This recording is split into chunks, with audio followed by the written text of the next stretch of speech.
crap service, bitchy dancers, crazy prices, and a stupid DJ. I don't know what else I can say. Wait, don't go here. Don't go here. Don't go here. But you're listening to 90 Day Fiancé Fridays. Mala atención, bailarina de mal humor, precios altos y un DJ tonto. Welcome everybody to a long-awaited episode of 90 Day Fiancé Fridays on a Friday. And George is back. It's been a while, and Gina will be here in a few. What's good? What's up, everybody? What's good? It's been a minute. I haven't been here. I missed you guys. I missed it. I guess last week there was a show that I was on and not on, and I missed it. Well, you had your show in Atlanta, and then JLP and I held the fort down. Yeah, which y'all did a great job, by the way. You did a great job, and I was out in Atlanta at the Bravolution, the Livy Ray lingerie event, which was insane. Shabooty, let me tell you, it was insane. Like it was crazy. You saw Olivia was there, right? Olivia, and guys, I don't know if you guys know this. Olivia is where the name Livy Ray came from. Livy is her nickname. So Molly's daughter, Olivia, is the name of the bra shop. So Livy actually walked in the fashion show, which was a huge surprise. A lot of people didn't know that was coming. So that was a big surprise. Do you call her Livy or do you call her Olivia? I mean, or does it matter? I call her Livy. I mean, but I don't know if like you can call her that if like you don't know her, but I call her Livy. Okay, so let me go on record and say I'm a bigger fan of Livy than I am of a Nico because because in the same vein, we kind of promoted Livy being on OF, I think, and then we had promoted Nico being on OF, and it turned to a big hoopla. But then we promoted Livy being on OF. It wasn't a big hoopla, so I appreciate her for not making a big hoopla out of it. Yeah. I don't think there was any speak of it at all. Actually, I think we discussed it, and yeah, we didn't have any threatening DMs or cease and desists or we didn't have any of that. And Nico, who actually I saw that she was present at the 90 Day Fiancé holiday party. Did you see? That'll be topic number 2, but yeah. Okay, yeah, I saw that she was there, so she's resurfacing. But yeah, I want to talk about the Bravolution, right? So it was a walk through time of the evolution of lingerie, which it started in the very beginning all the way to today, and there was like different time periods, and there was like intermissions, and there were like performances. There was a performance by Benny for the ladies. There was we had a woman named Nadia who represented the trans community, and she did a performance. And then there is a guy who dresses in drag, and he wears like a fat suit, and he's like this really big, heavy drag queen, but he's not really that big in real life. And he did a performance. Like it was so much more than I expected, right? Like I expected just like a lingerie show, which I got, but there was just like so many other elements and moving parts, and there were so many big name people in the audience. And so I was sitting next to, I can't remember the actor's name, but there was just a lot of big.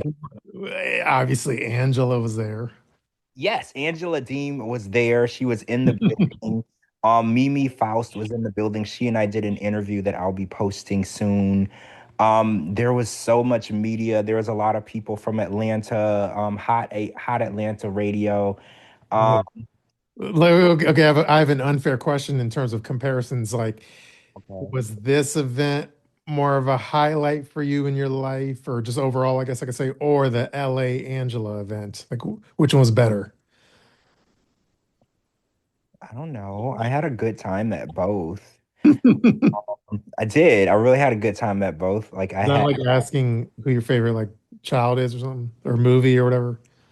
I mean, there were things I liked about both events. I think if I had to say, I think the Bravolution was a lot of fun because it was like a 4.5, 5 hour nonstop event, and Angela's party, the Mhm. release party was a shorter event. Sure. I didn't hate anything about the event. It just didn't last as long as the Bravolution. Like we had to have an after party and stuff to extend the party in LA. But the event I was at in Atlanta, it was like a nonstop. I did lots of interviews, lots of pictures. Chantel and Ashley were there, and you know what's funny? Ashley is like so cool in person. Like I'm obsessed with Ashley. Like for real. Like she's really short. She's very protective of Chantel. Like she was like her bodyguard. You know, Mhm. she was walking around with her, and she was so polite and respectful to everyone. Like when people would ask Chantel for pictures and stuff, like it had to go through Ashley. And Ashley, she was just, I like her. You know, like I had a lot to say about her beforehand, but meeting her in person, she's a very kind person, but she's like very protective, and I think that's something that Chantel needs. You know, coming out of a bad marriage and feeling that she can't trust a lot of people. I think that's the real type of relationship she really does need. Somebody that's going to protect her. And then how was actually Chantel? How was she? Chantel is Chantel. You know, she's nice. Is she like a diva or something? Like she's like A-lister or something? No, I mean, Activist? she doesn't walk around like you can't talk to her. Like she was walking around the event, and you know, you could approach her. Like there were people that would approach her in the event. And so this event was a little different because there wasn't like VIP sections and there wasn't like ropes. Mhm. Like, you know, where I was sitting in the fashion show, I was front row, but you know, people could walk up and, you know, so there wasn't like a separation. So Chantel was sitting on the other side of me, and you know, people could just walk up to you. And she was very nice. I think Chantel is not as sociable as Mhm. I am. Like she's not gonna just go and just start a conversation with someone. She's very quiet and reserved. So whenever I did see her interacting, it's when people would interact with her. She didn't go and work the crowd. If anything, she would walk around, get a drink or get something, and then go back and sit down and be to herself. But she was very kind to anybody that approached her, which I thought was, you know, it was good because a lot of people have described her differently, and I didn't see that. Like, had you met, this may be a stupid question, so my apologies if I'm not the encyclopedia on this, but like, had you met Chantel in person in the past? Yes. Okay, Yes. true. What does this say? Chantel looks so much better after. Yeah, Chantel. Okay, so I wanted to also say, seeing her today, not today, this weekend, I know how we were talking about the way that she looked on The Last Resort. Not The Last Resort, the Hunt for Love. She didn't look anything like that. Remember, she had like a puffy face and everything. She looked much like her, much more like herself. Okay. So a lot of people were saying, "Oh, well, what does she look like now?" She looked more like Chantel that I had known for years than she did on The Hunt for Love. So I don't know what was going on with that. Like maybe she was fresh out of Botox, or because you know how when you get Mhm. Botox, it's you look a little inflated at first. It kind of has to um you know, like what's the word? Settle in. So I don't Mhm. know what was going on with that, but she looked exactly like herself. She definitely looked good, and the reduction you could tell. You know, they're not gone, but you could definitely tell that it was a more manageable look for her, and she looked great. And then how was Beniam? Like, is he sociable and stuff?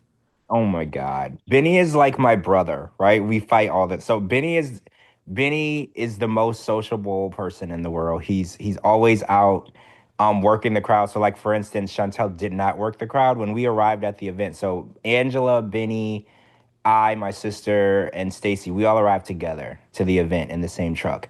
And as we walked in, like people started to approach the group. Benny was the first one taking pictures, hugging people. Like he's very, very social. And you know, Benny is he's gonna be the center of attention wherever he goes. So if you meet him in person, that's definitely gonna be the first thing you notice. He's gonna be seen.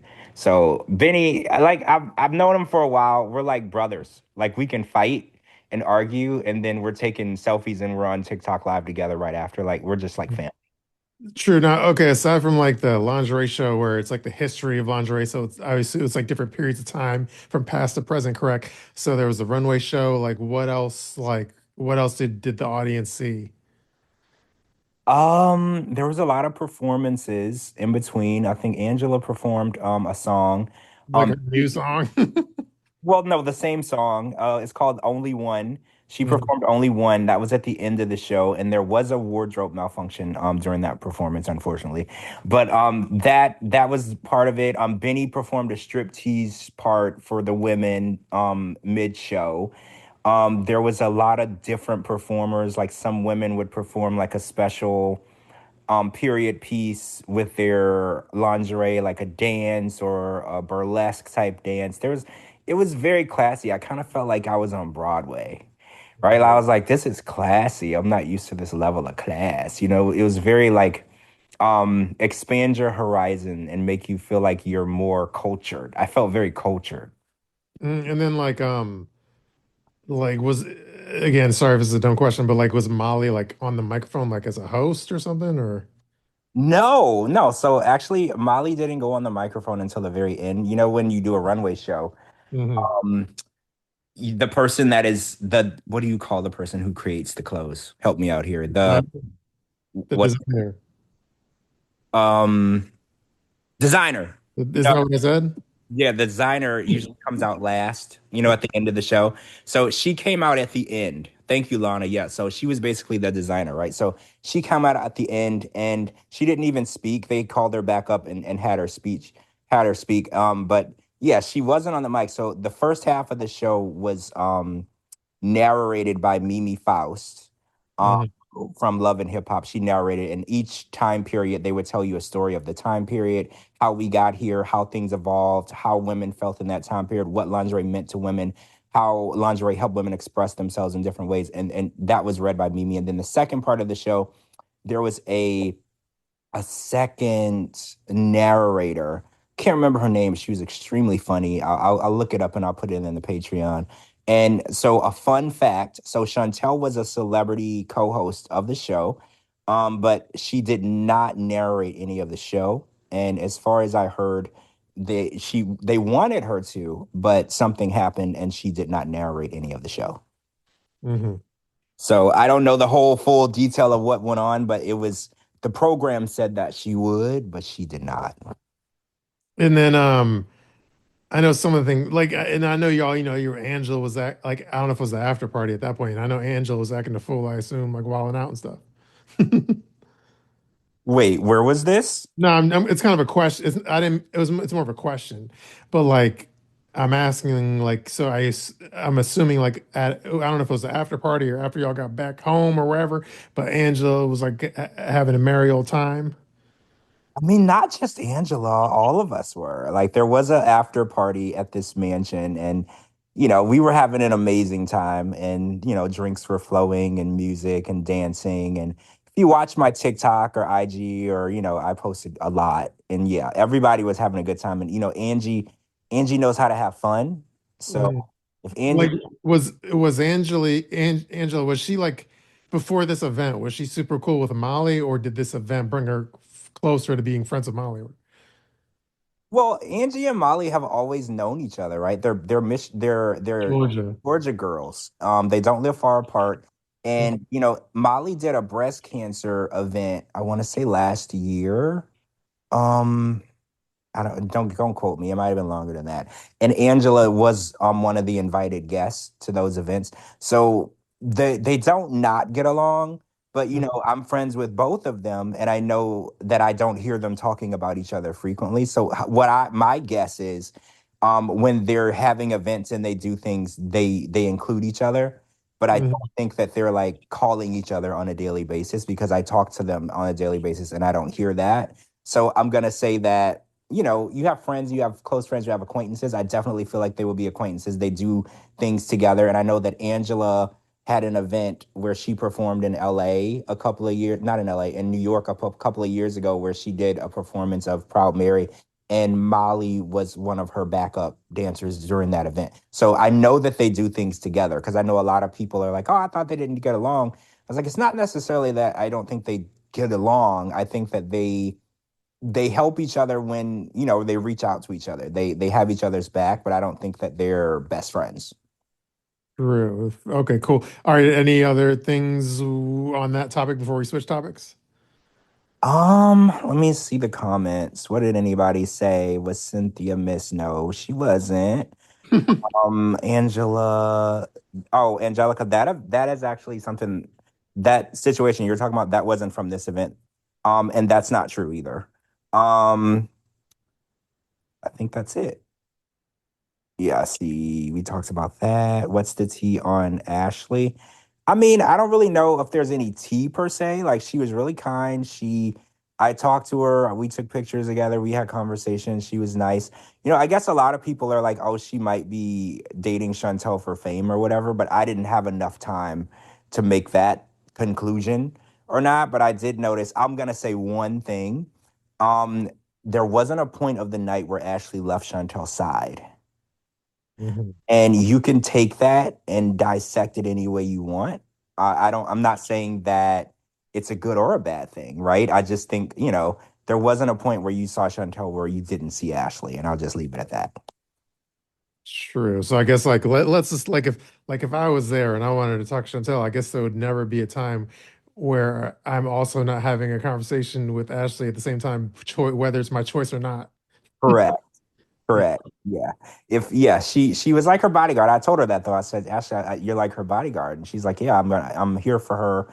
I'm here to protect her or whatever, which I think is a good thing, But I do think that there's she's a big girl, right? She can take care of herself. So, like I said, I don't have any theory of anything. I'm just telling you what I observed, and take it how you want it. Use that information how you want to use it. I just thought that was a little interesting. Did you ask about the sharp stuff?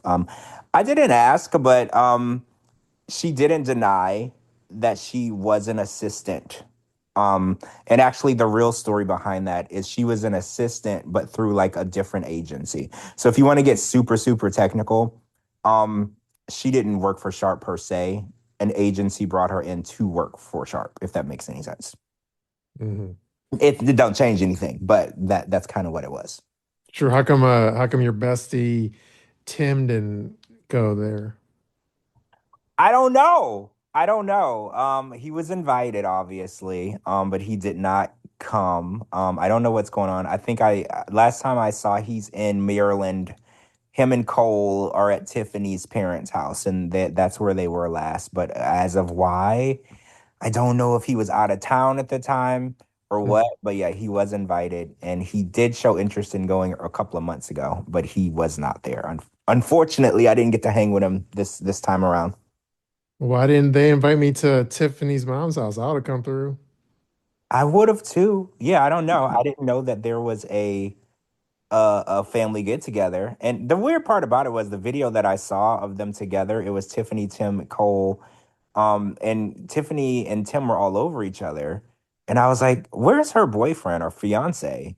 Because I was like, "That's a really weird thing." Like they were like hugging, and Well, it was the comment I'm about to make isn't directed towards Tiffany, but generally speaking, like you know how there's a lot of those like 90-day quote unquote stars where it's like when they're not on like a current season, they get real thirsty for like the clout, like the clicks clout, the internet clout. So I mean, yeah, yeah, and it could be that, and obviously Tiffany is in a relationship and happy, but they were doing the this is my husband, this is my wife, and hugging on each other and kissing each other on the cheek. It was just a weird thing. So I was like, well, where's your fiance at, and why are mm, you not kissing on him? Like whatever. All right, let's switch gears to there was that party with George, but then there was a two-pronged like holiday party in New York City, I guess last Monday with like the 90-day. There's an official 90-day holiday party. Then I think there was like a adjacent, like unofficial 90-day cast member get together as well. Correct me if I'm No, correct. that is correct. There was a 90-day fiance Christmas party, and Hmm. there was a unofficial 90-day fiance after party Yeah. where you saw other cast members at this after party that you didn't see at the actual party. And I do want to bring up that Sharp did not invite us to this party.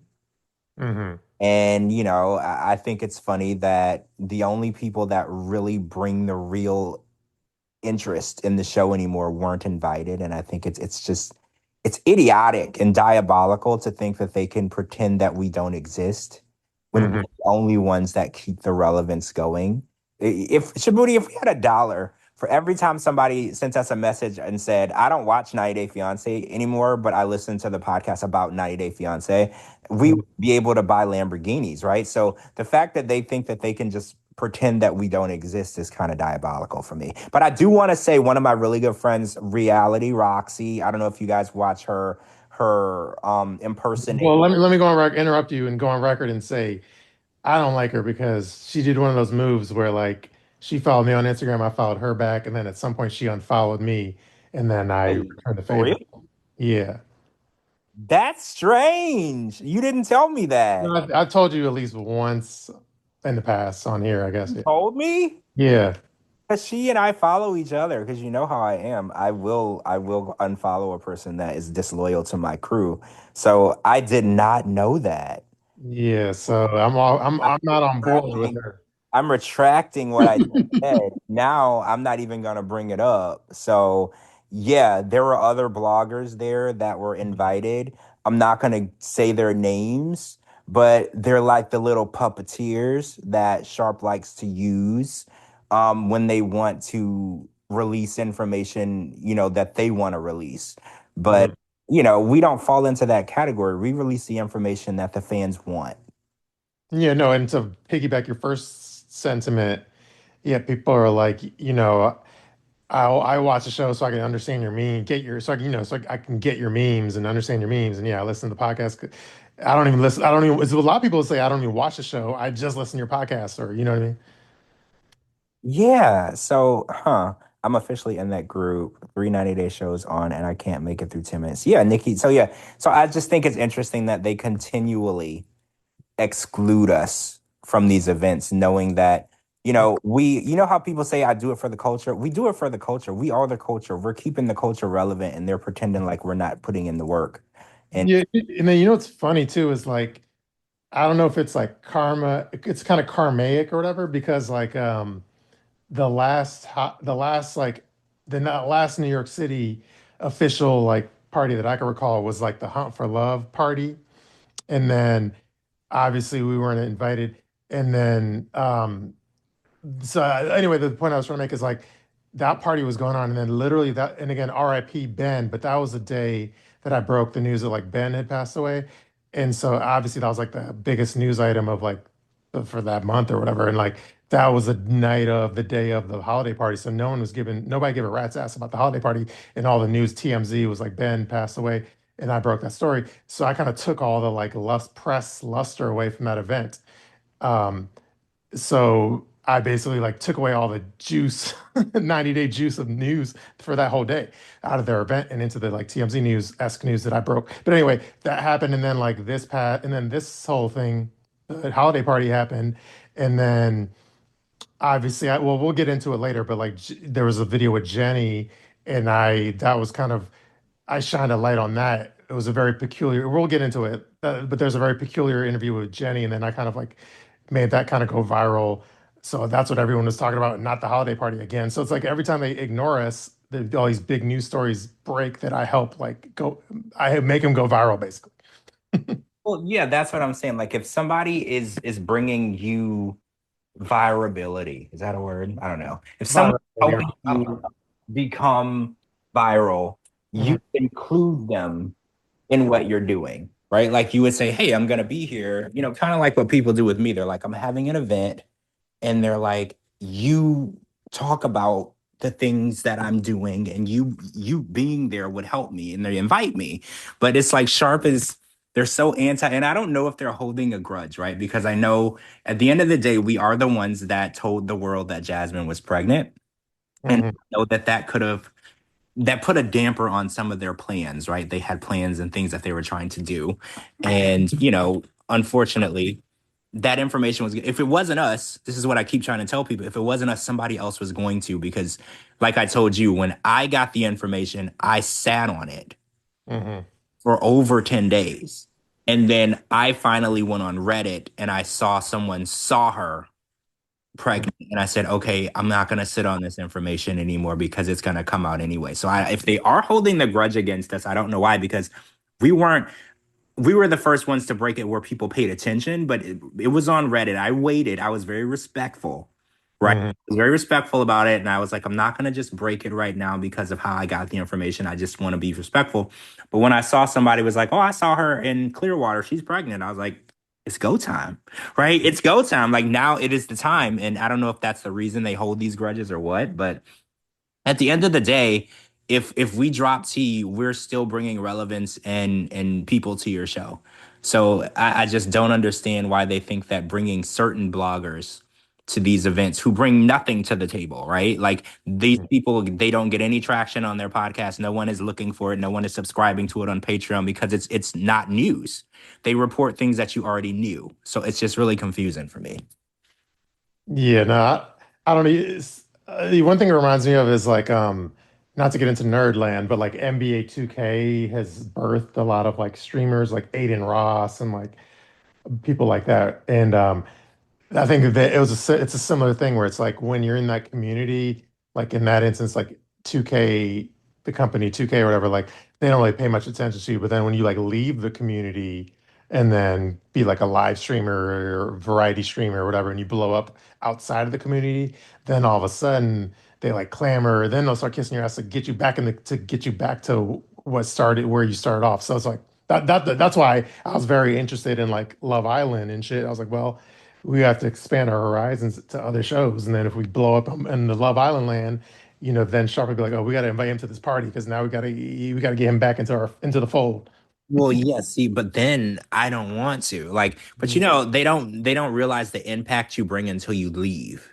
Yeah, I exactly. think that's the issue. That the impact that you bring to the community is substantial. It's more than substantial. You keep people interested in something that's dying. Hmm. A lot of people are like, "Oh, I just loved it. No, I can't get into it." But you keep the interest. Like when you post something, people are like, "Oh, I don't watch it, but I want to know what that's about," and they want to tune in. So you're actually doing free promo work, and the only thanks you get is being snubbed at every event. You don't get a cake, you don't get an invite, and it's like it's crazy to me. The person that's putting in the most work and working the hardest to do promotion for them, they snub. It's kind of annoying.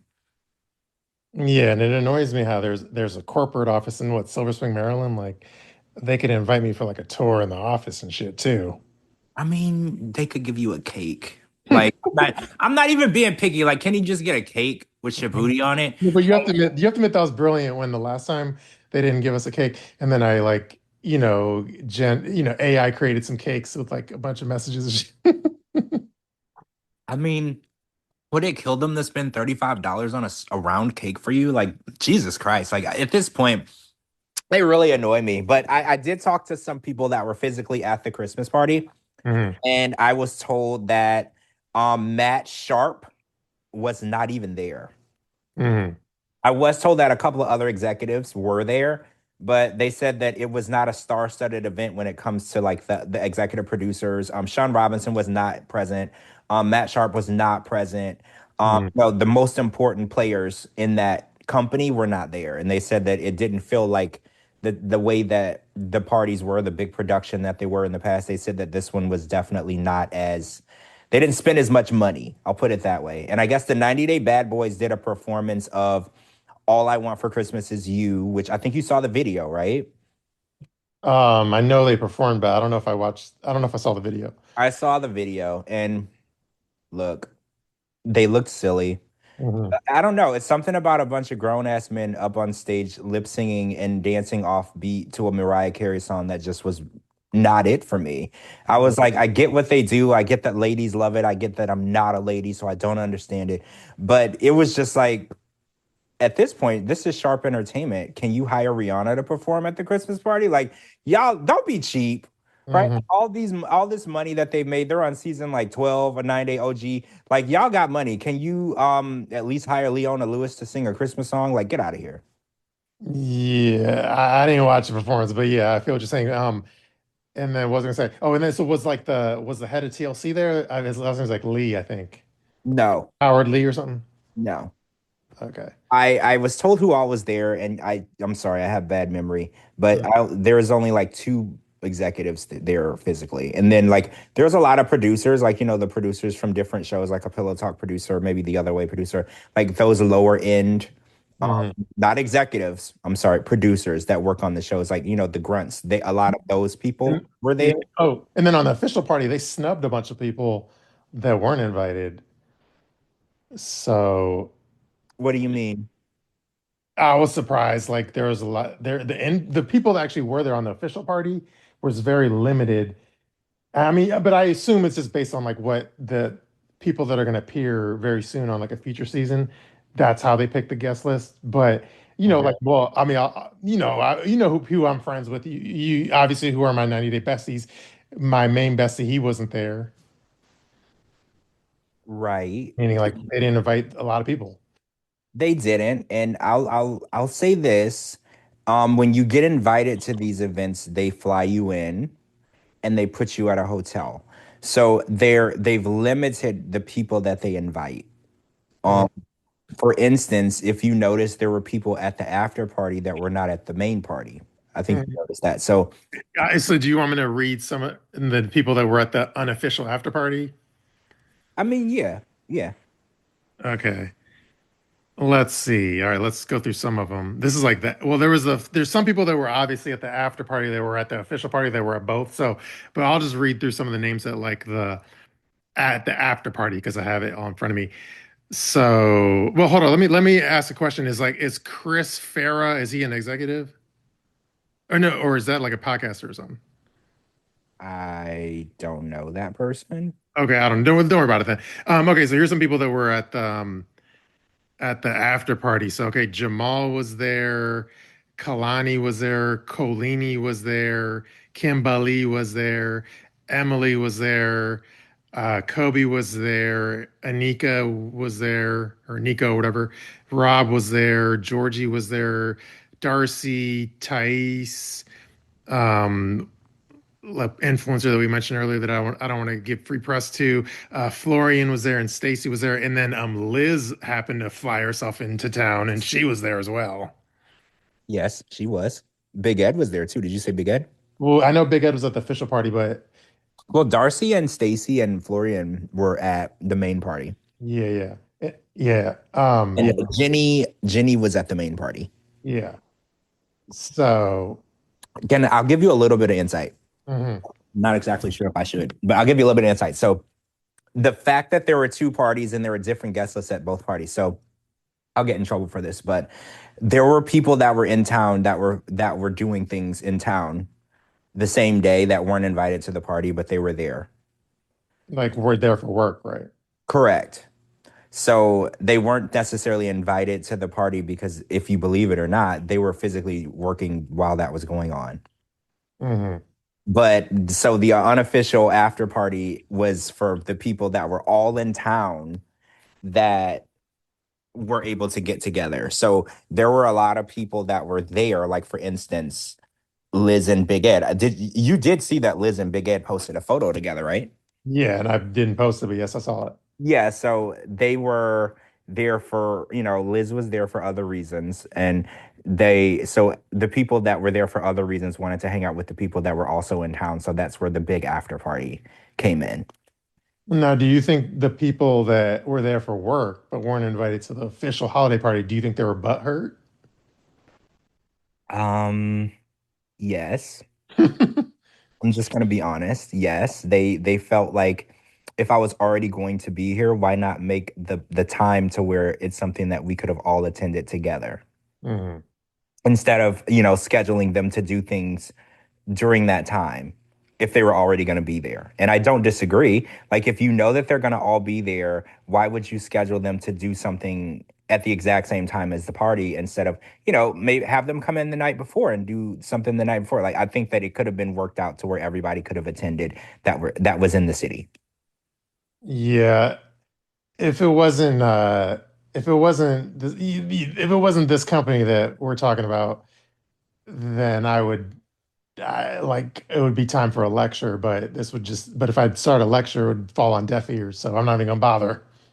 They don't listen. They do not take direction well. They Mm. don't take criticism and they don't listen. They do whatever they want, even when the fandom speaks and literally tells them exactly what they would want and enjoy. They still don't listen. So you're right. There's no point of going through any of that. Yeah, here all I would say is if I was an executive there, I would make it so they could work and go to the official party. But I'm too nice of a guy, so that's a problem. You can't be an executive, and to be an executive, you have to be spineless. So that's why I'm not an executive.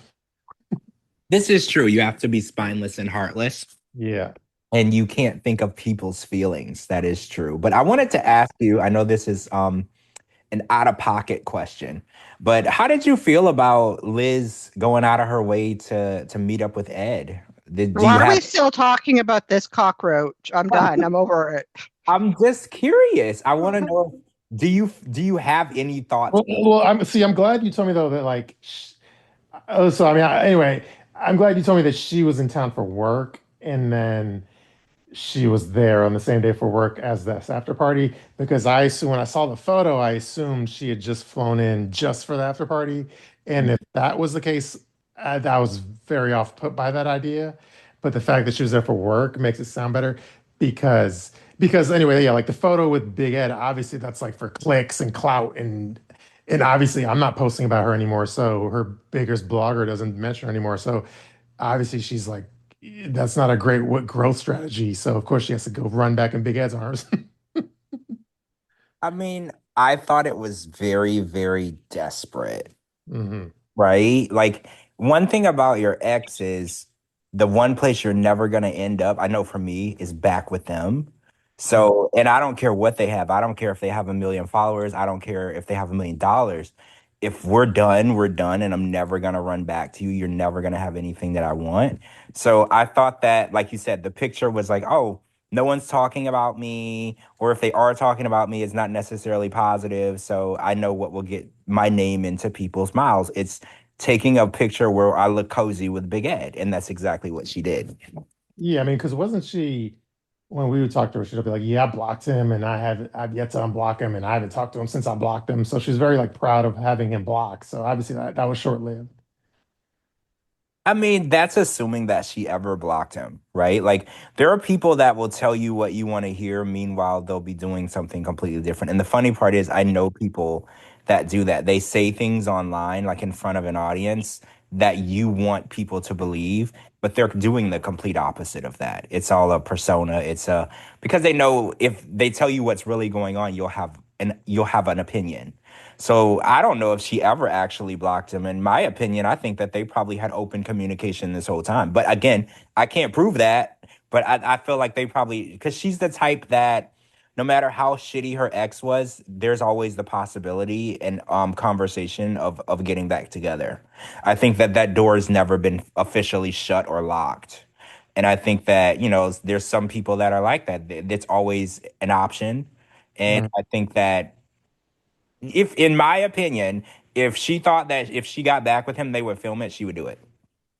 Of course. She's a fucking cockroach snake. I'm done. My I'll God. find out if she, Oh well, I my could have God. said something else, but I'm gonna keep it classy. I mean, what's worse than being a cockroach snake? That's like inbreeding of two disgusting things. Like, I don't know what's worse. Well, True. there's something that starts with a C and ends with a T. Mhm. Oh, I use that word at church. That's nothing. That's nothing. I say that all the time. True, but like one thing I've learned through all these years and podcasts and all that shit, and like we become friends with people, then we stop being friends with certain people, and then but one thing that always kind of surprises me is like the people, and this isn't directed at Liz, this is just like it's directed towards several people. Um, there's a lot of people where they very much so act like they don't give a fuck about and this is more relevant towards people that are no longer on any 90-day shows, but there's a lot of them where they're no longer working with Sharp. They're not on any 90-day shows, and like they act like they don't care, and they're like, "Yeah, I moved on. I don't really give a fuck about TV and reality fame." But then behind the scenes, they're clamoring to like get back on any kind of reality TV.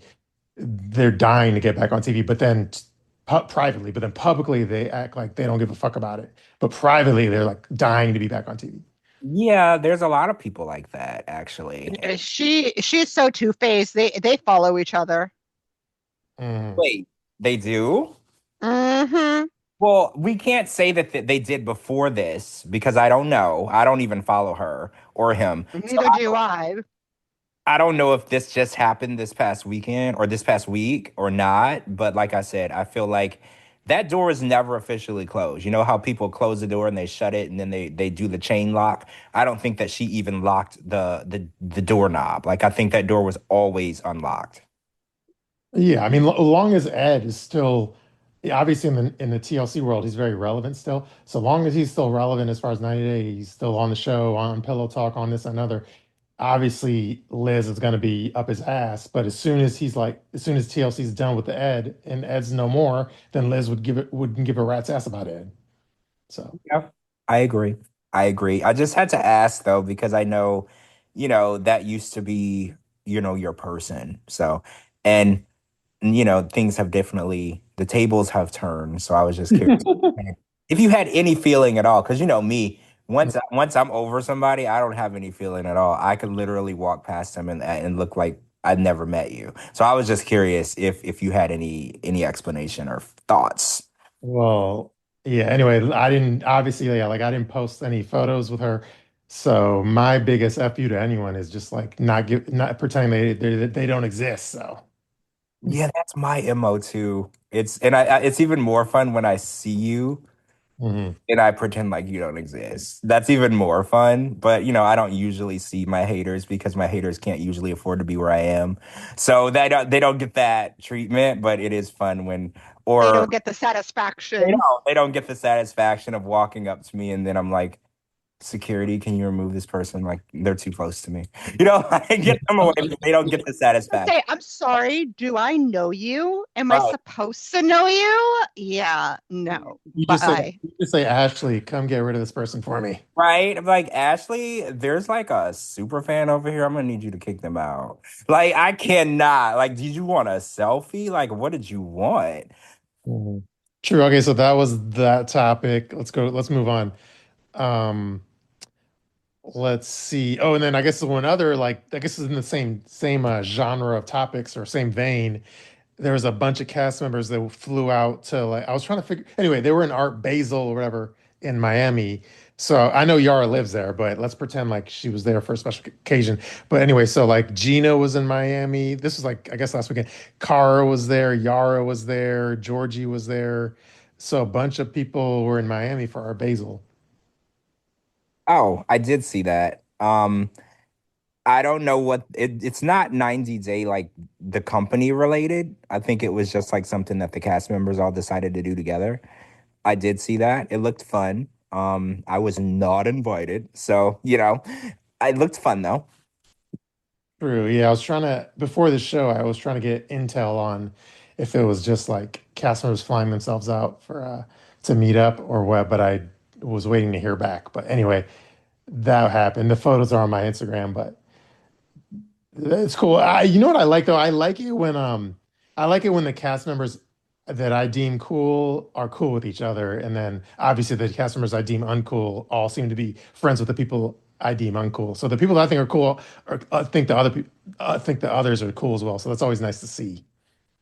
Yeah, it's nice to see the ones that aren't stuck up hanging out with like other non-stuck up people. Like, I don't know. I think that Yara and Kara would be like the perfect hangout crew, Mhm. right? Like, I feel like if you were gonna have a good time, Yara and Kara. Yeah, they seem fun. I know, right? Like, if you wanted to go out and have fun and dance and drink and listen to music, whatever, I think Yara and Kara would be the people that you would want to invite. So seeing As that. long as Kara's not singing it. Sorry, Shabooty. As long as she's not singing it. Drunk singing, drunk karaoke. No, thank you. Okay, Gina came to play tonight. Yeah. Jesus Christ. Gina came to play tonight because I actually think Cara sounds good. So Gina came with her knives out tonight. Oh, So yeah. Speaking of Knives Out, I heard there's a new, not to derail the podcast, I haven't watched it, but there's a new Netflix Knives Out movie. I guess that makes it a trilogy. yeah, I heard about that. So Wasn't Kill Bill a Knives Out movie? No, but that was a trilogy as Yeah, well. because that was a trilogy. Okay, so what makes it a Knives Out movie then? I'm confused. Well, the first one was called Knives Out, and the second one was called something something Knives Out, and this third one is Knives Out something something. Oh, okay. I thought it just meant that there was a lot of sword fight and knives in the movie. So, No, no, well, have you seen any of them or what? no, I haven't seen them. You got to go watch them. It has nothing to do with like knives and swords. It just has to do with it's like not like murder mysteries, and so stabbing people in the back figuratively or like framing people or trying to figure out who killed who, that type of thing. Oh, I had it all wrong. Okay, cool. Yeah. No, but you Oh, like it because it's literally a murder mystery movie where it's like the whole like the first so there's two I think if I'm correct. The first one was just based it was like in a mansion and like somebody gets killed in the mansion and then the whole movie trying to figure out it's almost like a throwback to like Guess or Clue? Clue or Guess or whatever it's called. Yeah, Clue.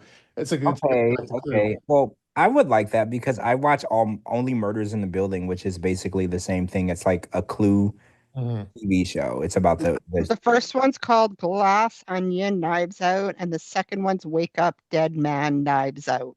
Yeah, so the first one's like in a mansion, like in it's like Clue, and you're trying to figure out who and it has like A-listers, like it has the Captain America, I forget his name. You know what I'm talking about, right? Chris Evans. Yeah, Chris Evans and a bunch of like A-listers and shit. And then the second one, I'm assuming it's made by the same people, but it's a whole different like cast and it's a whole different like scene. I don't think it's like connected to the first movie, if I'm correct. But the second one is like if they're like on an island. Think of they're on like a tropical island, like a rich billionaire's island, and then they fly in a bunch of like famous people or whatever, like to this island. Then somebody like it's been a while since I watched it, but somebody shows up dead, pops up dead on the island, and now the whole movie you're trying to figure Okay, out what yeah, happened. kind of like the White Lotus too. Like a lot of these, Yeah, it's like that again. yeah, and you spend the whole time trying to figure out who killed this person. So yeah, I do enjoy those. I do enjoy those. Yeah, so apparently there's a third one and the reviews are good, but I haven't watched it yet. So it's on my to watch list, but check that out. Anyway, should we get back to 9 Day? Yeah. Mm-hmm. Lana said, didn't the pic say they were reunited? Yeah, the pic with her and Ed said reunited, which, yeah, you're right, Lana. But again, whatever. We don't want to talk about it. We don't want to talk about her. Mm-hmm. Over it.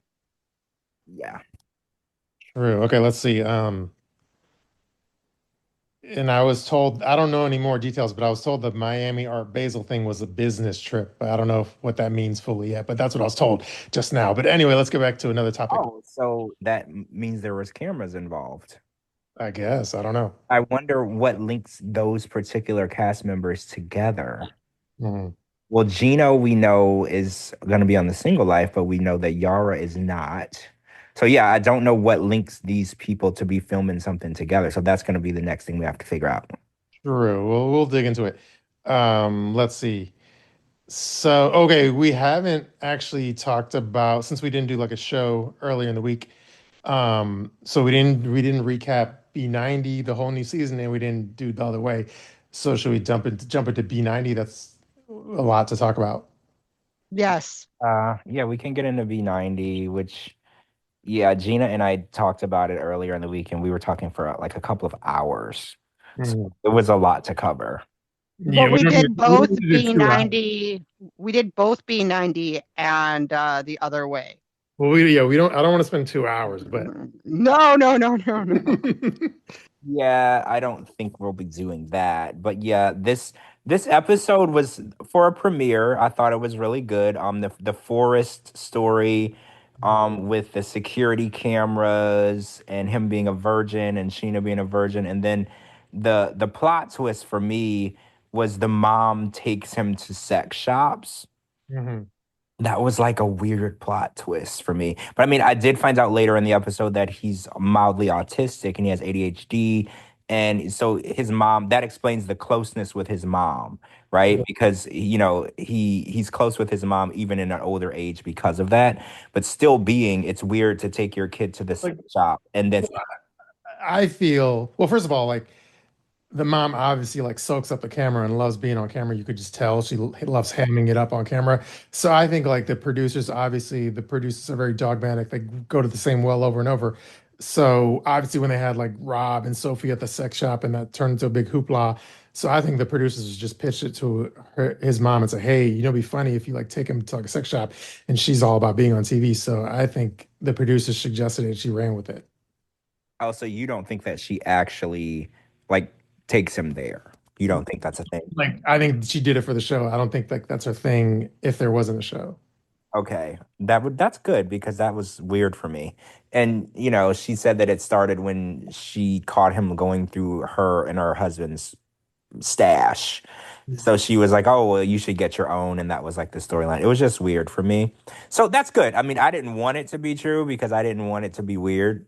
But and the other plot twist was he was dating a girl before Sheena. So Sheena is in the Philippines, I believe, but he was dating a girl online. Again, when he dates people, he doesn't meet them, they're online. But there was a girl in Indonesia that he sent a whole bunch of money to and got scammed. Mhm. And now the mom thinks that Sheena is also trying to scam him, which, we usually get a family member that's using that scammer word. So we already were introduced to that this early on. So what are your thoughts on the couple? Because I don't know enough about Sheena to know what's going on, but there was some talk of like a bank account that her parents keep emptying. So, but again, like I said, I don't know if it was his money that was in the bank account. He said it was her money that was in the bank account. So I can't see how you can be scamming somebody with your own money. Yeah, I mean, and I assume like what was his name, Valentine or whatever? Who was the guy that was with with what's the name of Jasmine's daughter again? Matilda. Matilda? Who was the guy that was with Matilda? Who is Matilda? I don't. When there a Matilda? Wasn't there who's the African American dude from Alabama that was with like the African woman? Oh, oh, the guy that Adnan bullied at the tell-all. What's his name? Let's look in the live chat. Hold on.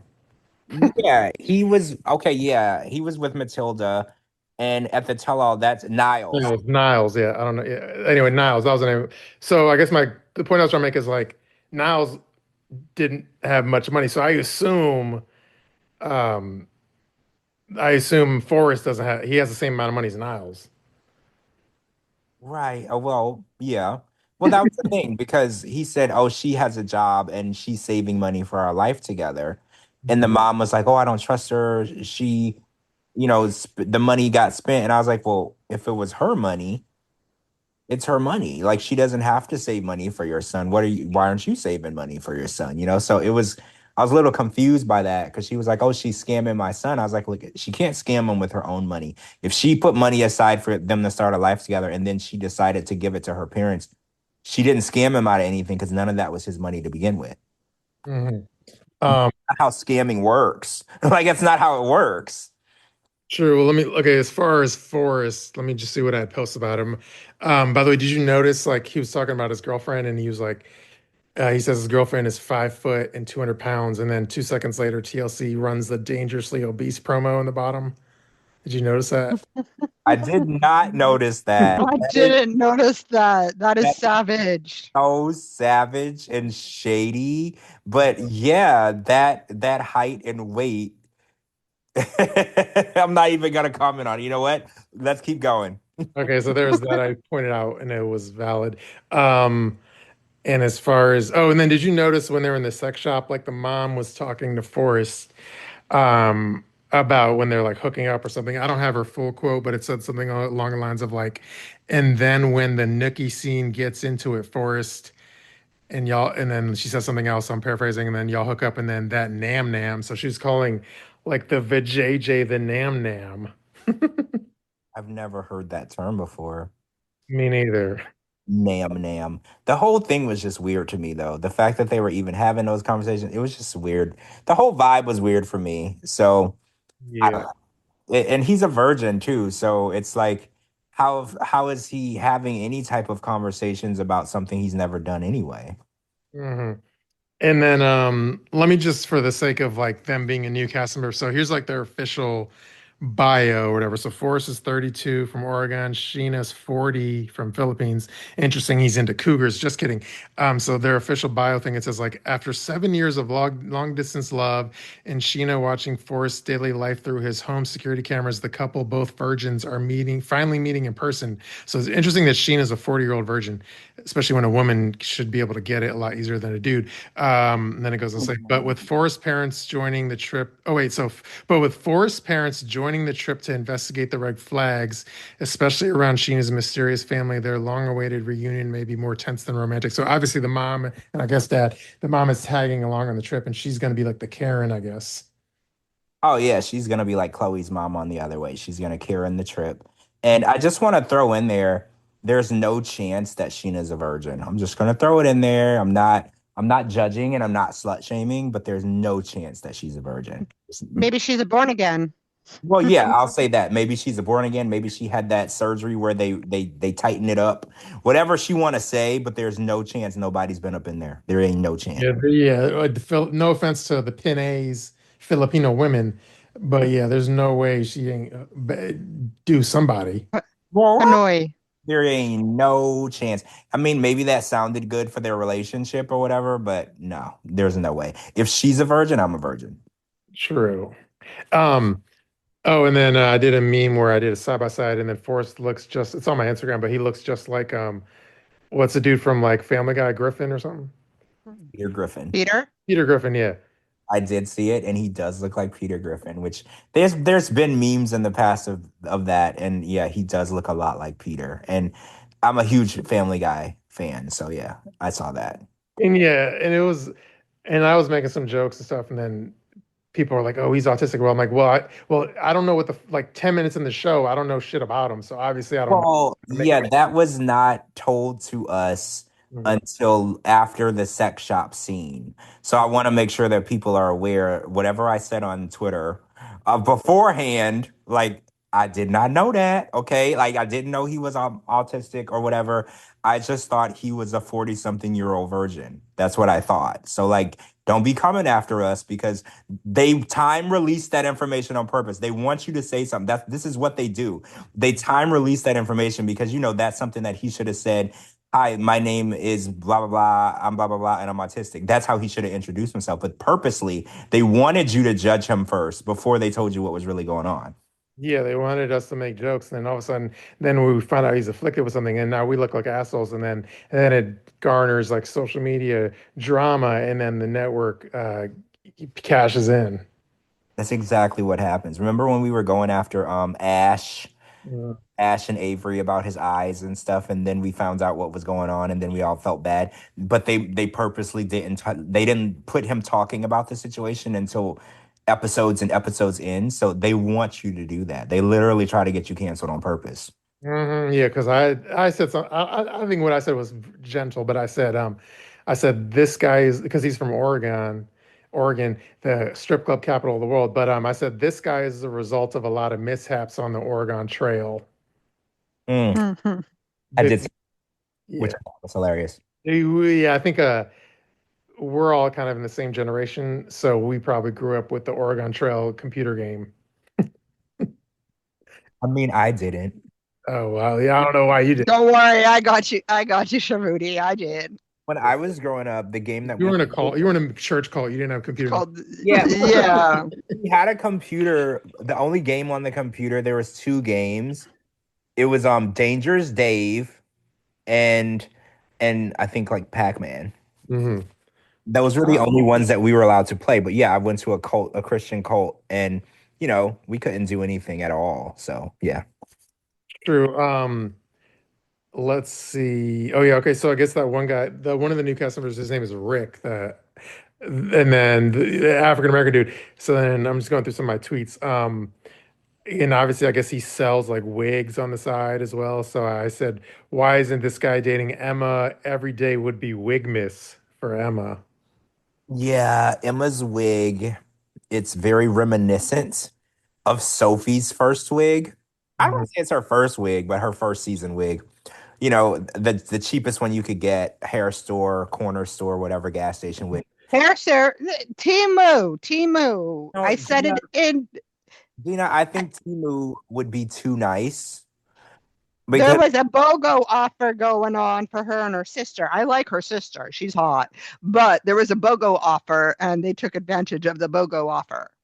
well, I don't understand why she's wearing the wig. Like, are y'all confused by that? Like, I don't understand because she's young. She's only 27. I know she's not losing her hair or anything. I didn't understand why she was wearing it because it looked so unnatural on her head. Because the one thing I have learned about wigs is they make such a large variety and good quality of wigs where you literally can't tell them apart. And then there are people who are so talented where they can sew the wig into your hair to Mhm. where you would never know that this person is wearing a wig, right? So like I don't know why people go and they buy like the cheapest corner store $23 wig they can find and put it on their head and go outside, let alone go on TV with it on their head. It's like you know that people are going to drag you up and down the mud pile because of this. Like what were you thinking? Yeah, I don't know. I don't know. I always wonder where if the producers are like, "Hey, like we'll cast you, but you just have to promise us to get that Timo wig rocking and rolling." I No, mean, I've seen older pictures of her. It's the same wig. well, I referred to her when I first met her. My first tweet of the night was Shekinah 2.0 Mhm. was the vibe that I got. Did anybody else get that vibe too, or was it just me? Like, as in what? Like aspiring social media influencer? Yes. Like Yeah. she's trying to become a star. Like, and Well, I've read that on some tweets she's the Timu Kardashian. oh, I did see that. And I think that that's being way too generous. So I definitely don't see that. Like she's more like a Timu. What's like a reality show that, Timu Shekinah yeah, that's in more, the making. but yeah, lower than that. Like maybe like a Timu like ex teen mom from like MTV, like lower on the totem pole. But I don't know. That was the vibe that I got. She reminded me of Shekinah a lot in the beginning, like Mhm. thinking that this was her big break. She's gonna be a big star, and yeah, I got that vibe. Well, she does like when I make memes about her, so at least she's appreciative of the content I put out. Yeah, we do it for the culture. You know, Shekinah would never understand that because she's She culturally. kind of would never appreciate it. She just get all butt hurt. Well, right. She's cultureless. We do it for the culture. We're here to make sure that the culture stays relevant and it's entertaining. And she kind of doesn't know what relevance or entertainment is. She's so caught up in tightening her face. She would never understand a joke because her face doesn't allow her to laugh. And then I'm back to Rick, that guy. I did a meme where I said he looks like if Terrence Howard and Jonathan Majors had a baby. I know who both of those people are, so I didn't have to do any research on that. That was extremely accurate. True, yeah, that was good. And then I think I'm already social media friends with a lot of these people. So like I think I'm social media friend, not to start sticking feathers in my hat, but I think I'm social media friends with like Rick, with Emma, with Forrest, and even Laura, and with Forrest's mom. You're welcome. Oh yeah, thank you, Gina, for sending a lot of those accounts. Y'all are way ahead of me. I don't think I'm social media friends with anyone from this season, but I haven't followed them or tried to. So, yeah, y'all are way ahead of me. So, I got to get with the program. I got to get my game on. You're too Who busy. said y'all? You're too busy having I don't follow any of them. you're too busy having a social life. But anyway, um, so yeah, and then I said Izzy, which is Emma's sister. She looks like a Botox Christina Ricci. Um, okay, and no, and then let's see what else. Oh, and then I did a good like meme with like Emma with a split screen of the chick from White Chicks, but then I made the White Chick's hair into a brunette instead of blonde, which I thought was a brilliant meme. Yeah, the wigs were very accurate. I saw that too. So, oh, and since I got a lot of flack for calling Dylan super old, I just want to contrast that and say that Rick this season is 52 and looks less than 42. So I just want to say that I'm an equal opportunity age joker. So he does not look his age. And contrast, Dylan doesn't look his age as he looks older. Because a lot of people are like, oh, you just went after that guy for his age. But I want to say that Rick looks a lot younger. Because when he said his age, I actually rewound the TV because I was like, there's no way this dude is 52 years old, right? Like, that's crazy. And he is. True. And then okay, and then there's Laura and then the guy. So I guess the question is, I think we might have found out later in the episode, but when I originally post tweeted this, I said, so do you think he friend zoned her, the teacher, or did she friend zone him, the teacher that lost a bunch of weight?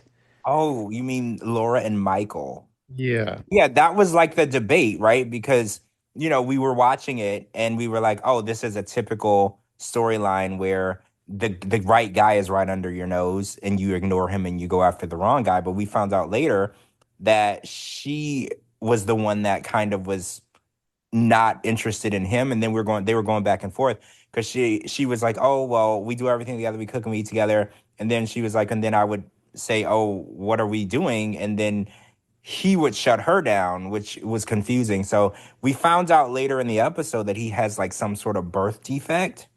Yeah, but we found out though, but he was the one that kind of friend zoned her initially. Well, yeah, but because of the birth defect, he said that he was so used to women turning him down because of his birth defect that Mm. he didn't ask women to go out with him or go on dates with him or to be a girlfriend because he was just so used to them saying no. So technically, you're right. He friend zoned her, but out of fear that he would be rejected. I think that's kind of a cop out because I think his angle would be okay, he has a birth defect and is insecure or whatever, then he would then first befriend her before trying to do something romantic with her. That way he won't be rejected. So first he slides in there as a friend, and then if he's feeling her, then he would try to transition out of the friend zone into like a relationship. But I think he wasn't really feeling her as far as like a relationship, getting with her, hooking up with her in that sense. But I think what happened was, and again, not to be superficial or shallow, but when he first became her friend initially, I guess it was during COVID, she had that COVID, the COVID weight on her, no offense, the COVID 19 pounds on top of her. Um, and so she wasn't he wasn't really feeling her, and then she lost a bunch of weight, and then now she looks great. So now that she looks great, she's kind of not feeling him, but he's feeling her kind of. Oh. Well, that's an interesting theory. Like I never thought of it that way because how do I say this nicely? I didn't consider either of them to be good looking. So I didn't think that one thought that I'm too hot to be with the other. I never considered that, but you could be right. Maybe because people a lot of times have an inflated sense of self, Mm-hmm. like Oh, me, right? Like me, like I walk around like I'm Timothy Chalamet. So Like your shit don't stink. right, so that inflated sense of self could be very possible where he was like, "Oh, I could do better than her," and his mm, friend zoned her, and then later on he was like, "I cannot do better than her. I should have shot my shot, and now it's too late." So that could be very well a thing where mm, when they met and she was on the thicker side, and she wasn't his ideal look or shape. He might have friend zoned her, which, this happens a lot in life. We meet somebody and we spend time with them and we have the wrong impression of who they are or how they act or the personality that they have. And then, like, because this has happened to me, and then years later, I'll re-interact or reconnect with that person. And I'm like, I really do like them. I don't know why I friend zoned them in the beginning because we have a lot in common, but it's too late now. mhm. And then I know I just explained that, but let me nevertheless, I mean this may be redundant, but let me read my Instagram caption real quick, which may be redundant of what I just said. But I said, okay, I have this clocked. And no offense to Laura in advance, but even she said it. She was dumpy during the pandemic, and Michael wasn't really feeling her like that. She suddenly lost a ton of weight, and he was like, wait a minute, maybe this chick I friend zoned, I need to actually holler at her now that she's working her way towards being more of a knockout. So that's what I said on Instagram, which is pretty much what I said earlier, but I just want to read it anyway. I mean, it's a theory. It's definitely a theory. I mean, and let's just say, for instance, when they met, he wasn't balding. Hmm. And, he had a full head of hair and he was feeling himself and he was just like, oh, nah, I can do better than that. But, now fast forward 5 years, and now he's going bald and, he's not feeling his best. He's probably kicking himself in the ass for friend zoning a woman that was all on his, she was all on him at the time. True. So that's that. Oh, and then I actually heard from, well, Sophia, who listens to our show, she mentioned some stuff about like, I don't know if anyone will care, no offense, but like, do you want me to, she had some intel on like, this may or may not be interesting, but she had intel on like where these people live. Forrest and like Laura, do you want intel on like their hometowns and stuff? Oh, I mean, I do. I don't know why anybody else wouldn't. But like, so she knows like what part of town they live in. Yeah, so let me give you intel on like their towns or something. Let's see. Okay, so this is she says I finally this is Sophia, our super fan. Well, anyway, she texts. She says, I did finally watch B90, and I didn't realize that there would be two people fairly close to the town where I live. Forrest lives in the Dalles. I don't know if I'm pronouncing that right. Dalles. That's just a pinch over an hour from Portland. Laura lives in Vancouver, which is where I actually live and grew up. I just happened to work across. I hope she doesn't mind me like saying where she lives, but anyway, she works across the river in Portland. I recognized where they showed her apartment, if that is in fact her place and not an Airbnb. Those places are extremely expensive. They're on the river waterfront and near downtown Vancouver. I don't love that she's our representation, but I'm far more invested because I know all the spots. So that's her little like hometown tangent. Yeah, that's her tea. Isn't Laura? And this is not to be confused with the Vancouver that I live at. This is Vancouver, Washington. Washington. Well, yeah, you live in another country. But I'm confused though. So the apartment that Laura lives in is expensive, but she's a school teacher. Hmm. School teachers are um famously Underpaid. right. So I'm beginning to wonder if that's really her place or not. Or maybe she got there before they gentrified the area. Because a lot of times there's something called rent control where if you've been there for a really long time, they can't up the rent the way they do when they gentrify the area. So maybe she got in early and she's paying a lower. It happens a lot in New York where you're paying a lot less than Hmm. what the newer tenants are paying. Because on a teacher salary, I'm every time I have a conversation with a teacher, they're telling me how they can't afford shit. So it would be crazy for me that she's living in a waterfront property as a teacher. Yeah, well, I don't. I'll have to I'll keep my eyes open of her house the next time I watch episodes. Um, so there's that tea, and then I'll touch on this real quick because they haven't really officially been on any of the episodes yet. It was more of in the preview of like the future episodes. So apparently there's like baby girl Lisa 2.0 from Pennsylvania and Daniel from Nigeria. So Lisa's like 51 and Nigeria's 39 supposedly. Real quick, their bio is, and we don't have to spend much time on it because they haven't officially been on the show. But so I was surprised on one point. But anyway, Lisa is a spontaneous, open-hearted woman with a colorful romantic history, is ready to fly across the world to meet Daniel, a Nigerian man she fell in love with after he reached out to her on social media. But Lisa is keeping a big secret. She's been married 5 times and has spent the last 21 years living as a lesbian. Unsure whether Daniel and his conservative family will accept her past, and with questions swirling about money and trust, Lisa's shot at love this time could be her most explosive yet. So, were you surprised at the lesbian part? I mean, I was kind of enamored and taken back by the 5 marriages. Like, I mean, how does that happen? Like, she's only 51. Like, how do you get married 5 times? And they didn't say that one of them was even the woman she was with. Mhm. I have a lot of questions because if you've been married 5 times, they didn't say if they were like male husbands, female wives. Like, they didn't say. And then you've been a lesbian for 20, how many years? 21 years? Yeah. Yeah. How do you fit all of this in? Like, I don't know. Like, it just seems like that's a lot to fit into a 40. How did you say she was? 51? Yeah, I 50 don't like lesbians like couch surf. Like what do they call them? Like U-Haul lesbians. Oh, they're U-Haul lesbians. They move in right away. yeah. Yeah. But Oh, that, and then, but but that I was doesn't. also taken aback by because Sharp or TLC or whatever, they love going to like the same well over and over. So it's like literally she's from Pennsylvania and she's a heavy set woman named Lisa and that's with a Nigerian man. I mean, yeah, that's very, very coincidental, almost to the point where it's not a coincidence. Um, Mhm. but the fact that she was a lesbian and for 21 years and now she's trying to marry a man, that's crazy. That's kind of like how we felt about Chantel going from a wife to a man to a girlfriend to a woman. It's I don't want to say it's not possible, but in my opinion, if you were a lesbian or if you are a lesbian or if you're gay, you had to have felt that way. It's not, I feel like that's not something that you can just wake up one day. Like you can't be married to a man and wake up one day and be like, I just want to be a lesbian. I don't feel like people choose to be gay or lesbian. So it's really interesting to me where somebody can be married to 5 different men and then one day decide they're gay. It's just really interesting to me, and it has to be studied, right? Like we can't know for sure what's happening in people's heads, but it's just crazy to me how you can be straight your whole life and then you wake up one day and decide you're not.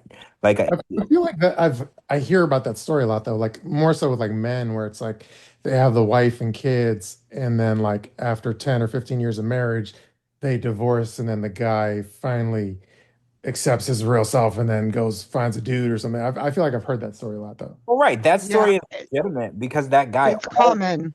that guy was always gay. Hmm. It was just unacceptable, or the time he grew up in, the religion he was. There's some Well, look at Burger King guy. He was Well, yeah, like, but that's Burger King guy's story, right? right, yeah. exactly. He had to have a wife. Because in the generation where he grew up in, being gay wasn't just unacceptable in society, but it could have made it difficult for him to find work. There were societal Mm. negative points that would follow you. So yeah, he had to have a wife, and he even took it a step further and knocked her up a couple of times. But at the end of the day, he was always gay.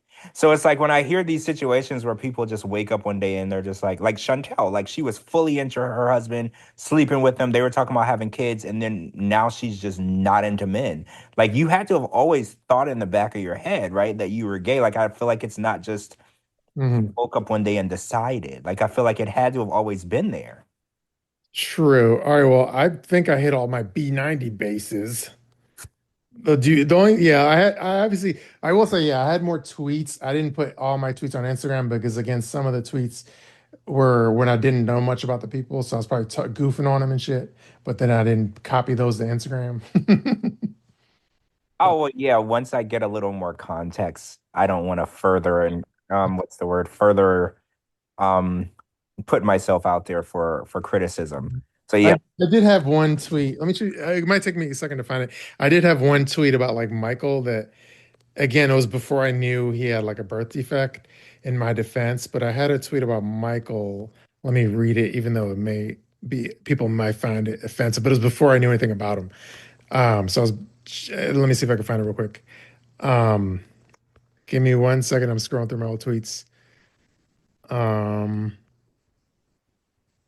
oh, and then like, yeah, again, see some of these, like I said, some of these tweets are like before I knew anything about the people. So like for example, this is about Forrest, but I didn't really know anything about him. So I said like, I think even Forrest Gump will be embarrassed to have the same name as this schlub.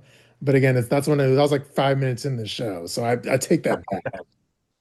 Yeah, we didn't know, guys. It was all new, and we were working with the information available at the time. It Yeah, was based on first impressions within the first few minutes. yeah, that's based on a first impression. I didn't know anything about him, and then also I'm trying to be funny. But anyway, and then this one again is when I didn't know anything about Michael, so I take this back. But I said with a nose like that, Michael would have either been the world's best Narcotics Anonymous coach or the world's worst boxing coach. Oh, So anyway, that was before I knew that was going on. So I take that back as well.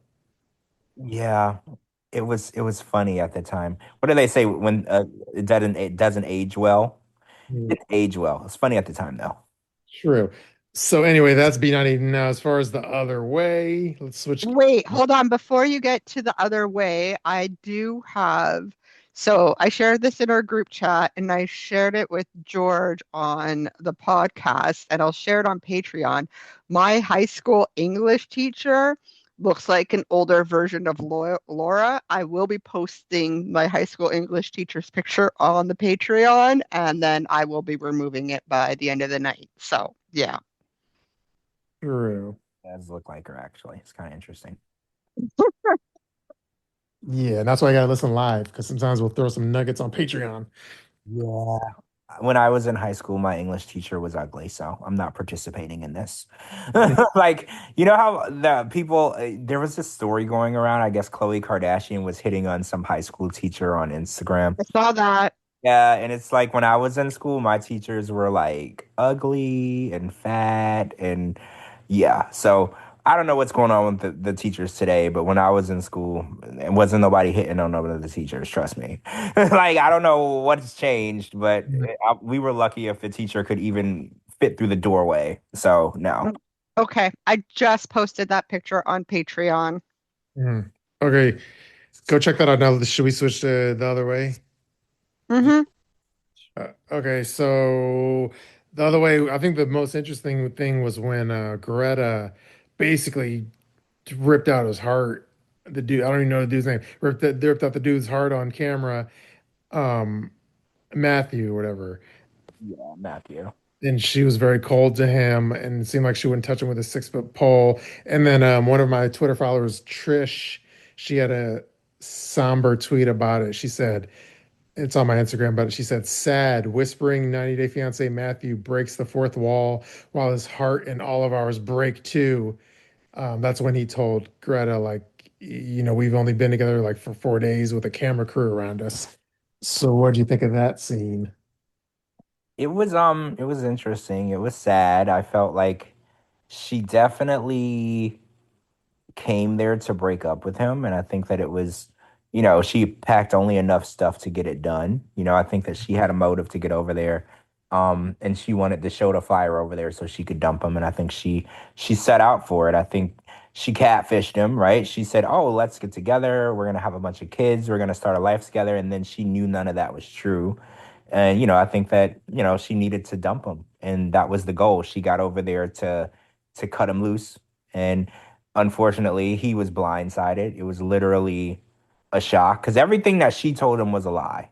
And it was like we were watching a catfish episode. Everything that they discussed and planned together, she didn't want. Yeah, she by the time she got there, well, you remember remember those remember like I'm jumping around, but like remember not related to this season, but like when Car and Guillermo were on that like on what I guess it's happily ever after, but when they went on that little like cottage trip for like a weekend to try to spark something, and I told you I was like, yeah, no, that ship has sailed. Like he gives her like the ick at this point. Like you could tell she can't really stand him.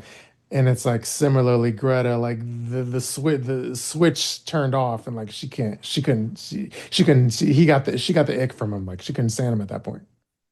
Yeah, I could see that. And I don't know what she ever saw in him. No offense, but he just seems like a pushover kind of guy who soft spoken. Like I don't know what she saw him in from the beginning, but whatever it was, she definitely didn't see it anymore, and she was disgusted at him, and she was really trying to like rip his heart out, which I think was crazy, and he kept saying like, "But what? Well, how do you?" And she just I felt bad. I felt bad, and then it's like apparently if she was only there for 4 days, like that's pretty like sad. Like I understand if you're together for like a month there and it's just not working after a month or whatever it is, but like 4 days and you're like done with it is I feel like that's kind of sad. I mean, 4 days, and keep in mind, 2 days prior, he came home and she was crying while she was cooking. So within like 24 hours, I think that she was ready to leave. Yeah. Like I said, I think that she showed up because she needed to end it with him so she could move on. I think that there was never an opportunity for them to be in a relationship or work towards anything. I think she's like, I have to go here and break up with him. And I realized she had to do it in person because even as she was dumping him, he was still resisting. Mhm. So she needed these cameras and people here as proof that she dumped him because I feel like he really didn't understand. Did you feel like that? Because he was like, "Oh, it's just the cameras, and it hasn't been enough time. You don't really feel like that." And she was just like, "No, I really, really hate you. Like, But but really hate you." but I almost feel like she was getting like a sadistic enjoyment of breaking his heart in front of the camera. Well, no, I think she enjoyed it. Yeah, I think she did. I think that because when you're done with somebody, you don't care about their feelings anymore. Mhm. And Yeah. I think that her selling all her stuff and getting rid of her cat, and she was more so thinking of the sacrifices that she made. This was her retribution. This was like, well, you took all of these things away from me, so I'm going to destroy you. And this is my. Like, I mean, here's another theory too. It's like because again, there's a lot of people where it's like they're very calculated. So they had like you're just like he's just like the innocent dude that's like blindsided, and he's bringing good faith towards a relationship, whether he's Mr. Perfect or not. Obviously, he's not doing everything romantically correct, but he still is with like a good faith try. So like but she could be one of those people where it's like everything is calculated well in advance. And what I mean by that is like she had like she's not even looking at him, she's looking at like what's beyond him even before gets into the UK. So she's thinking in her head like, okay, um so she's thinking like, okay, I need an excuse to get there, so I'm gonna go there I'm gonna use him as a foot in the door to get in the country. Then I'm gonna break up with him. I'm just like, let's say she has a girlfriend, a female friend that already lives in the UK. So I already have a female friend that lives there. I can go hang out with her. I have like career plans. I'm gonna like either go more schooling, or I guess I finished my school. But I'm gonna, I already have like, I feel like she's one of those people that she had everything like lily padded and planned out beyond him already before she even got there. So her plan was to break up with him. I have a female friend. I'm gonna go live with this female friend to get landed. I have plans to like work here. Like I feel like she had all that shit like trajected out or whatever. I mean, that's possible. You're right. I mean, because from what I understand, she's still over there. Yeah. So yeah, maybe the plan was just to get over there and get her foot in the door and get set up to build a life there. Like that could have been kind of like how people do when they get a green card to come over here. They just need to get here. They don't Mhm. stay with the person or build a life with the person. They just need to get their foot in the door. So it's very possible. Yeah, so that's my latest Greta theory. And then I will say, Captain JLP, she had a funny tweet about Manon and her husband. And oh yeah, Manon keeps hopping up in my comment section because obviously she's trying to jump aboard the cloud train. But What's she saying? oh, I'll have to look it up. But real quick, as far as JLP's tweet, when the husband Anthony, he dressed up in like the army outfit or whatever. And then JLP said, now it all makes sense. He's used to following orders and being yelled at. Oh yeah, I did see that. Yeah, that's true. Because a lot of I think I tweeted it out. I was like, I really need to know the type of life and things that this man has been through that he deals with this woman on a daily basis. And if you're out of the military, that is a situation where you're used to being belittled, yelled at, controlled, and put down. And that's a life you become used to. So maybe she's his drill sergeant. Mhm. Oh, and then do you want me to find you the Manon, the meme I did where it was the previous two episodes ago with the mime, and then I did like the image of Manon as a mime, that post. Yeah. Okay, so she hopped in the comment section. Let me see if I could find it. Hold on. Let me see if it pops up or not. Oh, okay. So, well, let me go back to my post. Um, so I said Manon should have been the mime, so she would have been forced to shut the fuck up. And then she hopped in the comment section. Hold on, let me see if I can find her response again. She said, mute your television or fast forward then. Oh, okay. And then somebody responded, we do. And then and then she responded to again, she says, good for you. It will be even better you were, oh, let's see. Good for you. It will be even better if you were doing the same on social media, but I guess we can't ask for too much, huh? Oh, So that was her responses. so is she like not having a sense of humor? Is she like bothered that people are talking about her? Like, I don't know. I felt like, I don't know. Uh, she's obviously, I think the only reason she hopped in that post because it was like getting a lot of traction. So it wasn't like it was like, for example, like Emma, she loves like the memes about her wigs and shit, and she gets a kick out of it, but I don't think Manon was getting a kick out of it. I mean, people have attacked her a lot, and I've noticed her retaliation post a lot. I think she's one of those people that can't let anything go, kind of like 50 Cent, right? Like, if you start with him, y'all are enemies for life. Like, she doesn't know how to, what they say, keep scrolling. Mhm. Not a keep scroller. If she sees something, she has to get involved. I think that's the issue she's gonna run into.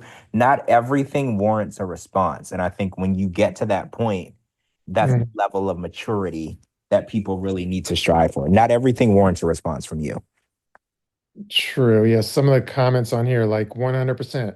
She's really trying to win the championship for worst asshole on 90 Day. Um, it's not helping the stereotype that all French people are rude.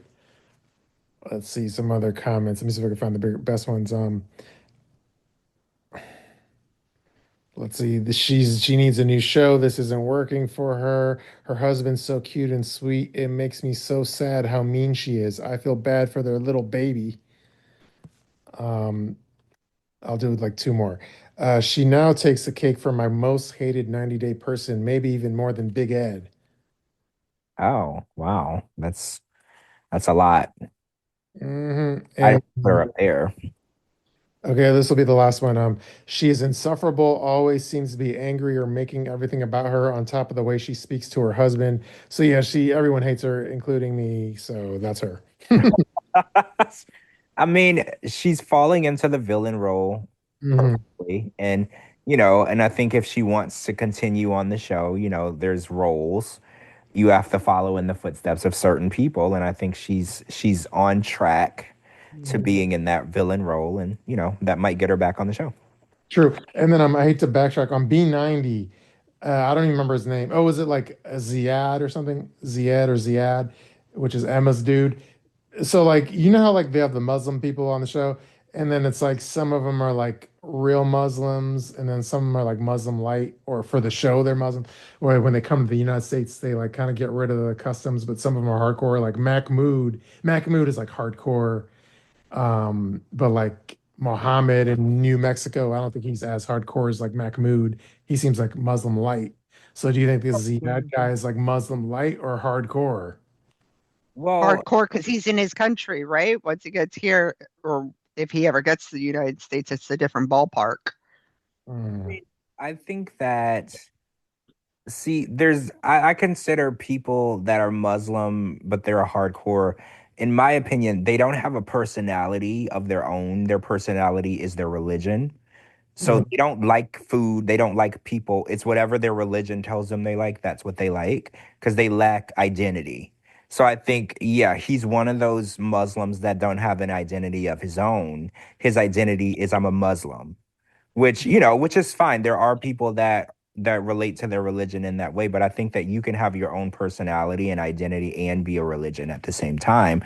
But I think the what you consider the hardcore, those are the people that they don't know what they like. They just know what their religion tells them that they like, or they don't know what they want to do. They just know what their religion tells them to do. So yeah, I think he's one of those. But he did one of the bait and switches that we're used to on the show where they ask, "Oh, is this okay?" And they're like, and actually, Mahmoud did a lot of it. To be honest, he was like, "Oh, I don't care about that," and I'm not bothered by that. And then when it was time, for her to get there, and then for them to be together, everything changed. And also, Adnan did it too. They do the bait and switch. They're like, "Oh, I'm not worried about that. I don't care how you dress. I don't care if you wear a head wrap." But then when they actually get together and be in a relationship, they turn into the typical controlling. You have to do what my religion says, no matter how you feel about it, because that's just part of who we are. And so Well, what's his face didn't do it. The guy 2 seasons ago with the pog. What's her name?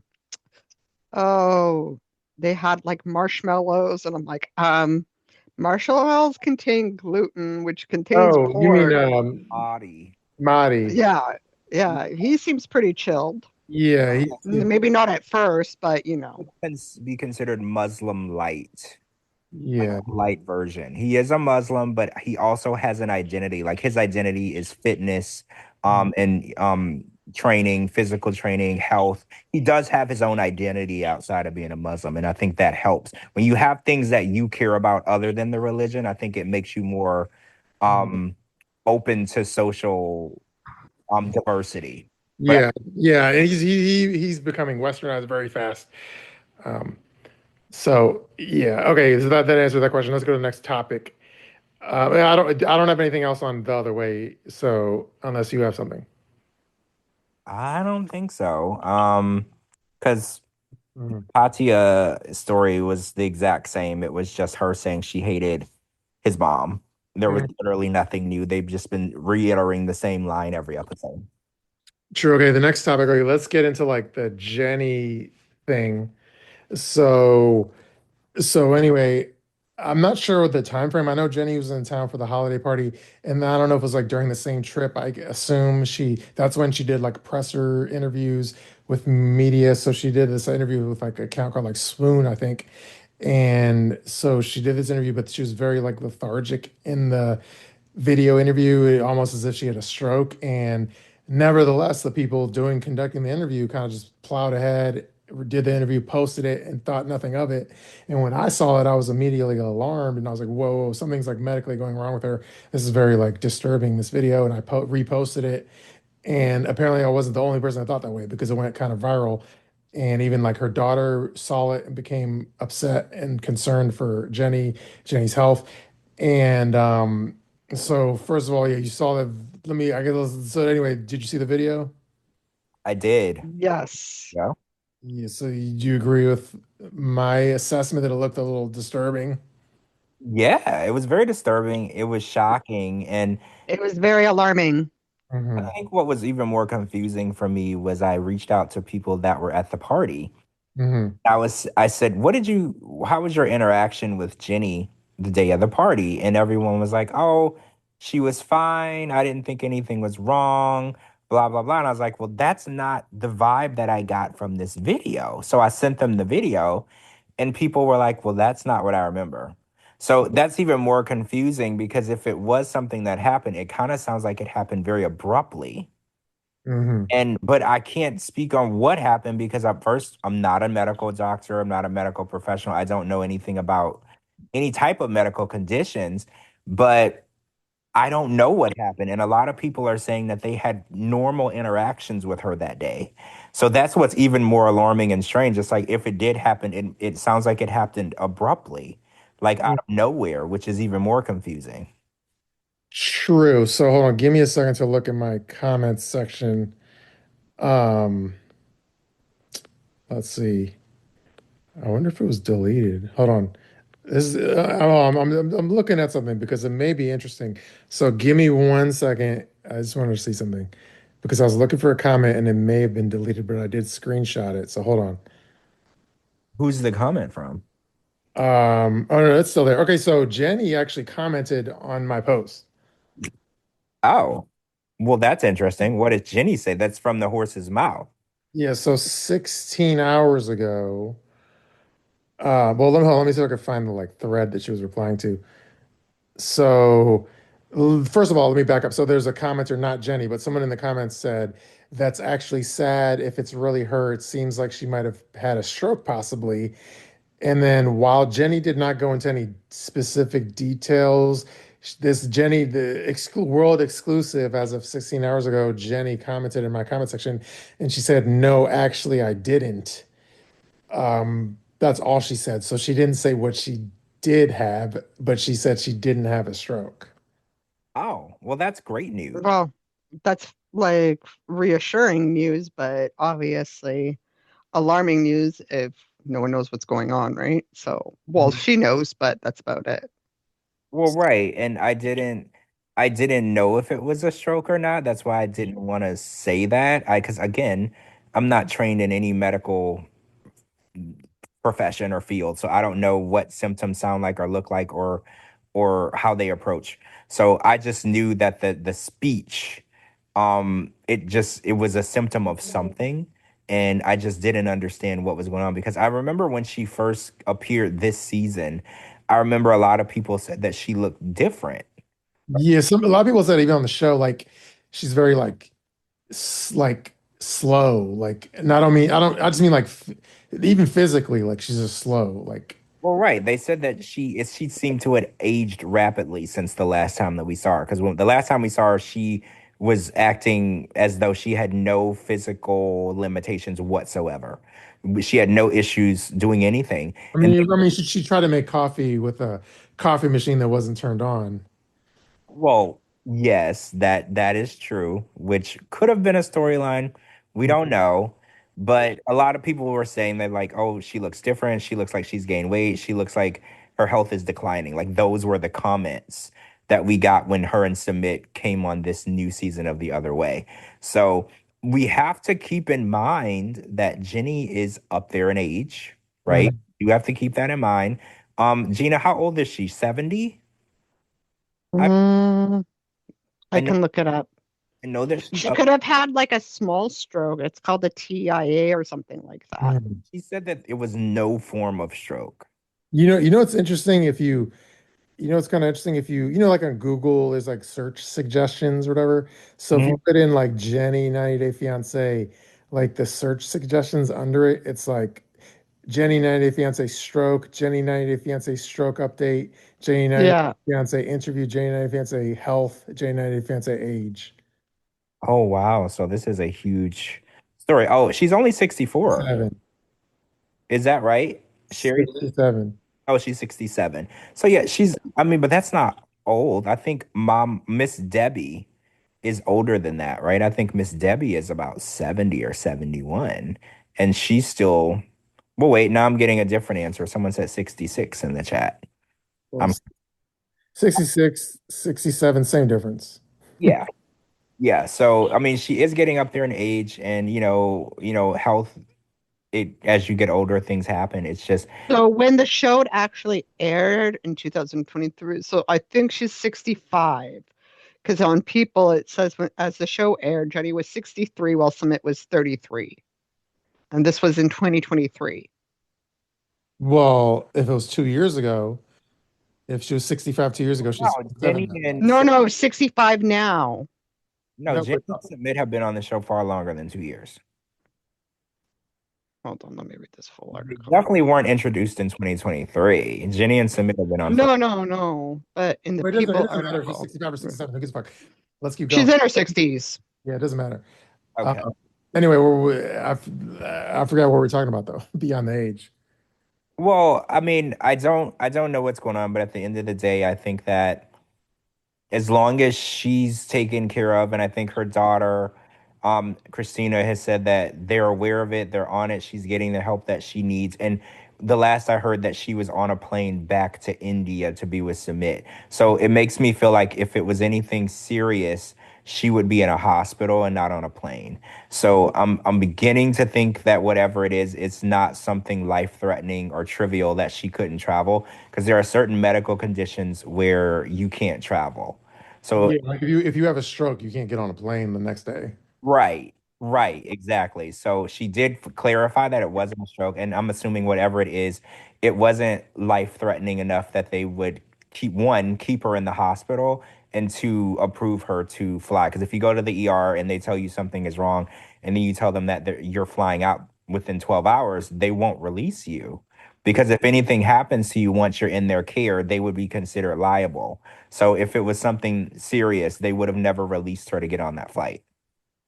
True. So yeah, hopefully, I mean, obviously we respect her privacy, but hopefully Jenny gives us some more info sooner rather than later so we could be at ease more because we're concerned for her.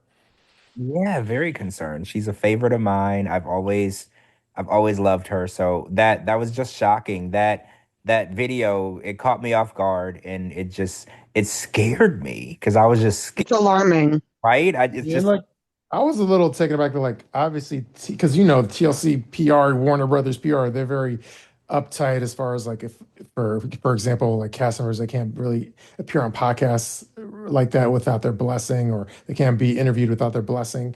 Um, so obviously they gave the blessing for this interview and then it kind of made I feel like it makes the publicists look shitty because you just gave a green light to do an interview when you should be like getting a health medical checkup. Instead, you're being shoved in front of a camera to do an interview.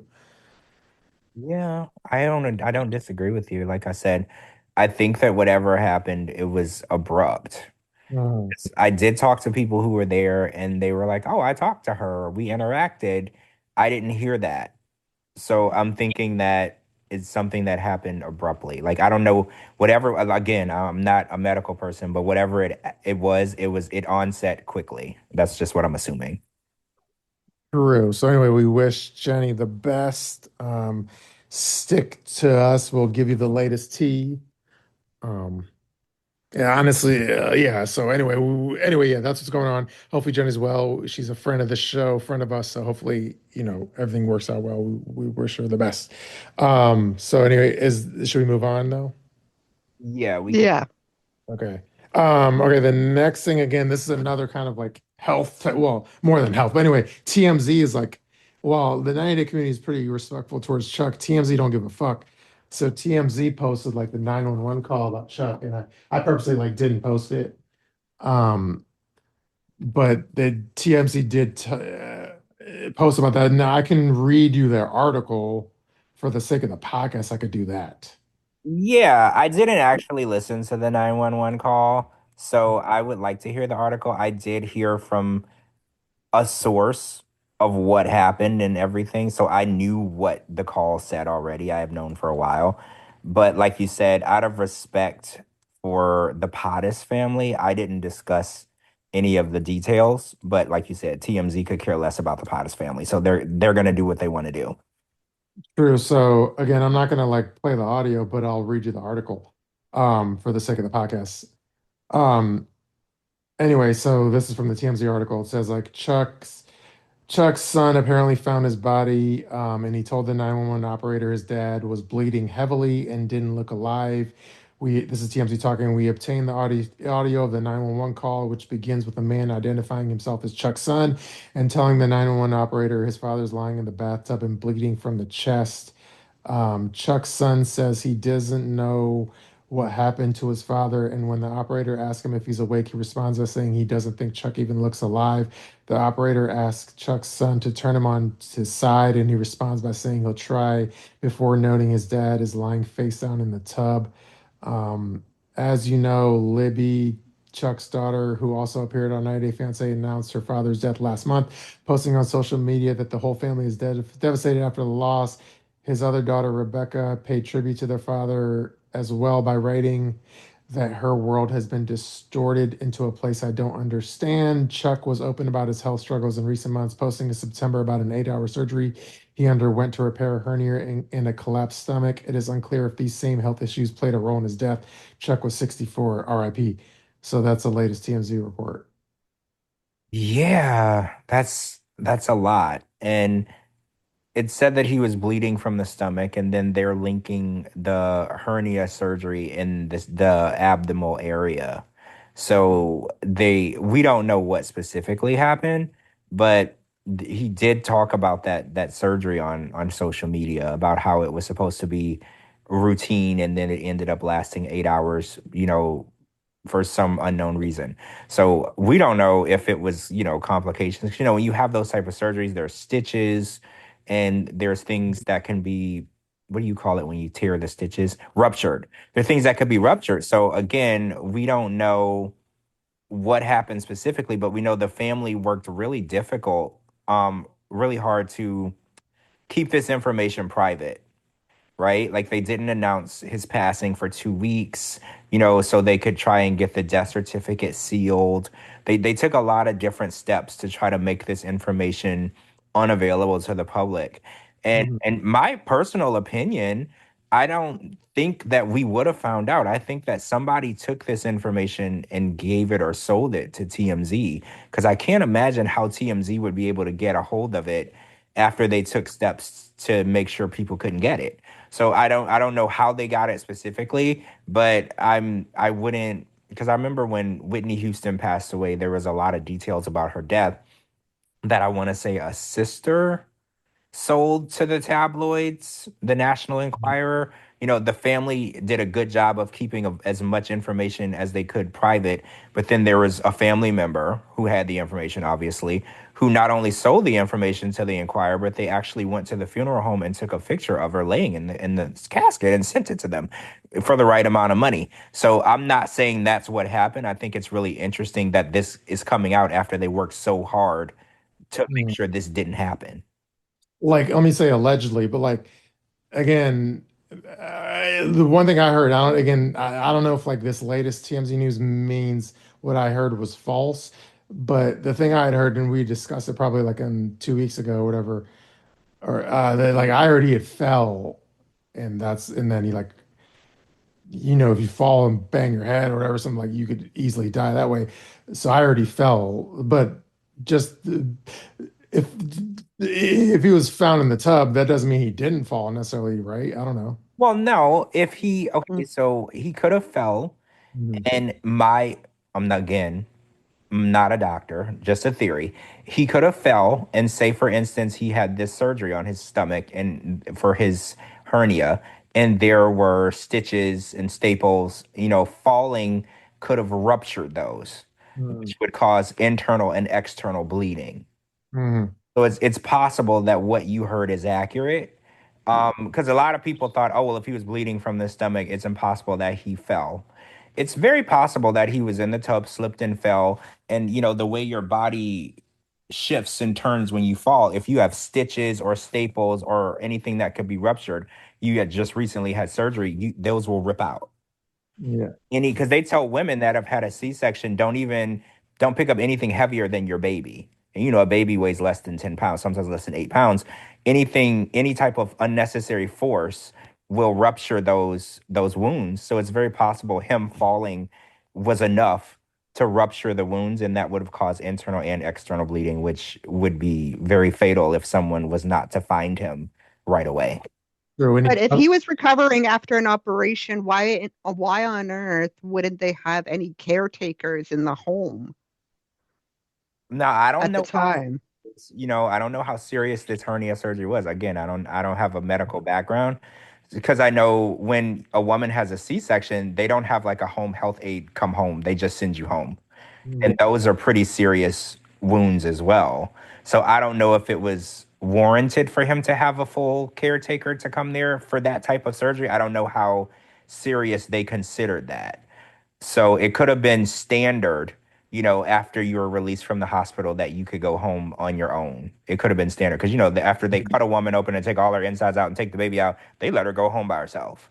So I don't know how serious they consider it. True. And yeah, let me just say allegedly anyway. Well, right, allegedly. We don't know what happened. We don't know if it was a fall. There's been lots of different rumors going Mhm. around, and I don't want to get into it because again, the family is suffering enough. But Yeah. there's been other rumors as well that people have been saying, and I think at this point it might be helpful if the family just tells people what happened because if you really want people to stop saying the wrong thing, you have to Mhm. tell them the right thing. And I think leaving it open to speculation is it's not going to make it any better. Letting people create their own theories is not the option. If you want people to stop saying the wrong thing. True. Okay. An RIP Chuck, but I think we should go to the next topic. Yeah, what's Yeah. on the agenda? Okay. This isn't like it's nothing important, but I guess Rob posted a long thing about filter fish and stuff. So should I read you his missive? Oh yeah, what is Rob talking about? He did a post. He said, I'll read it real quick. It says, y'all got to stop with these filters and now AI. Imagine I'm creating pics of myself with 15 pounds of extra muscle, low fat, and an eight pack. My jaw looks more defined and I look 6'4". Y'all would laugh me off the internet, but you may not look crazy to your enabling girlfriends, but you are looking very crazy to the rest of us. Then you wonder when you link with a guy you met online, he seems less interested or he smash and dashes. It's because he got finessed and he knows it. So who lacked integrity first? And don't come on these comments talking about quote he should like her for who she really is. She don't like herself for who she really is. And until y'all ready to like a broke man for who he is on the inside, I don't want to hear that nonsense. End rant.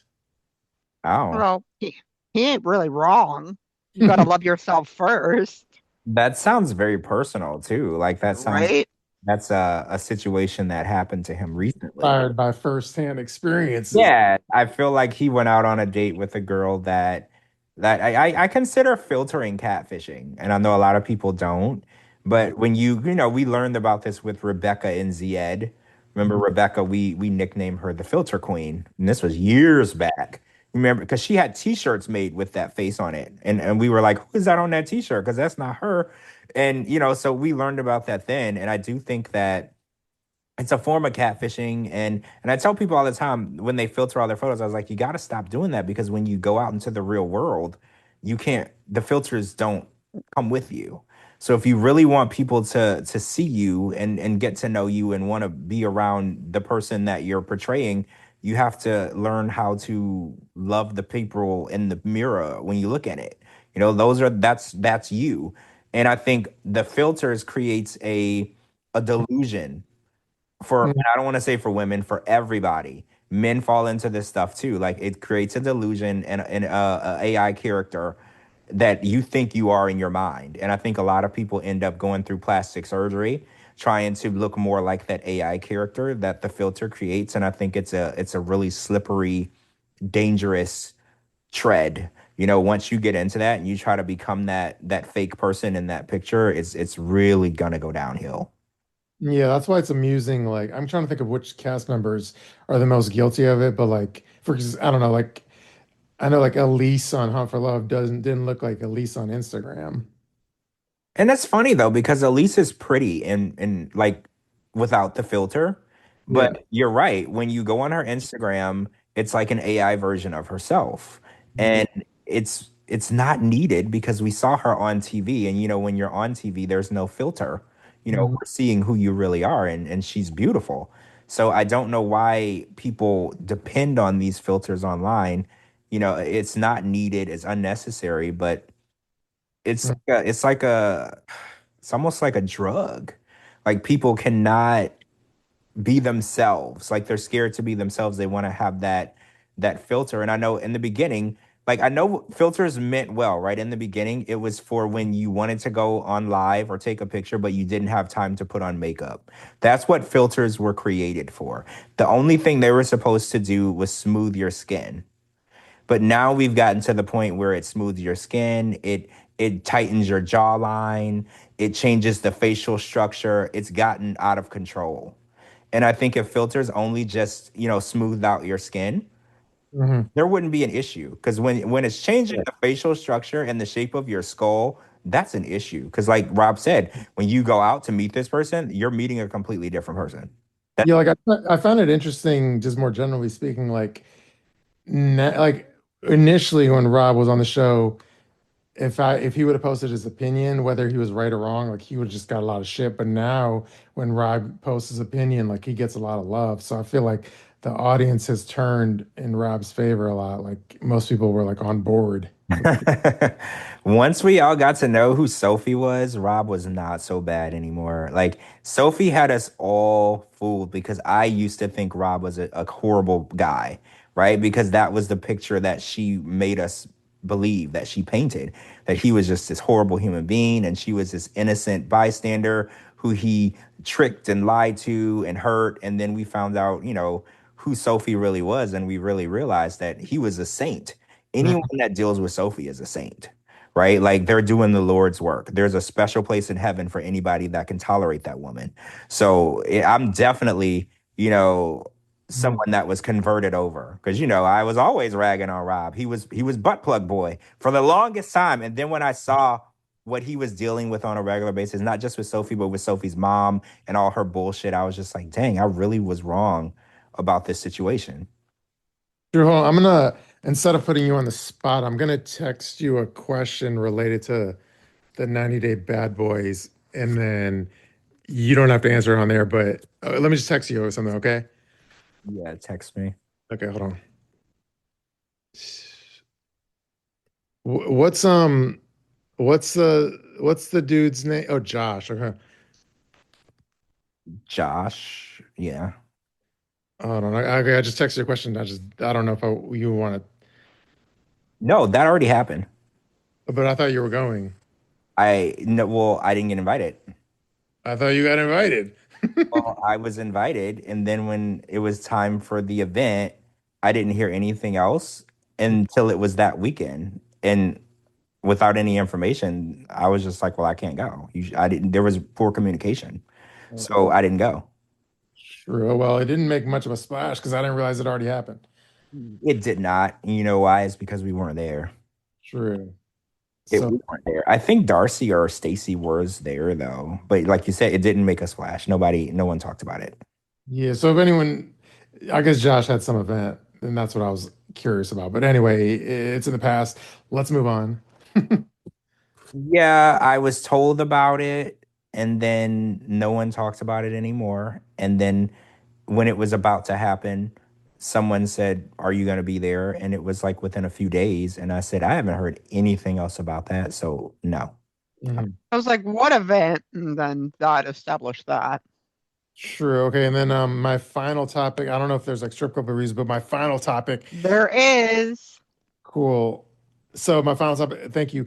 And the final thing was about the merger or whatever. So I was curious, like, um, so apparently, even if like Netflix buys Warner Brothers Discovery, like their Netflix is not gonna like they're not really interested in the TV networks. They're not gonna keep the TV networks. The TV networks are gonna be spun off into another company.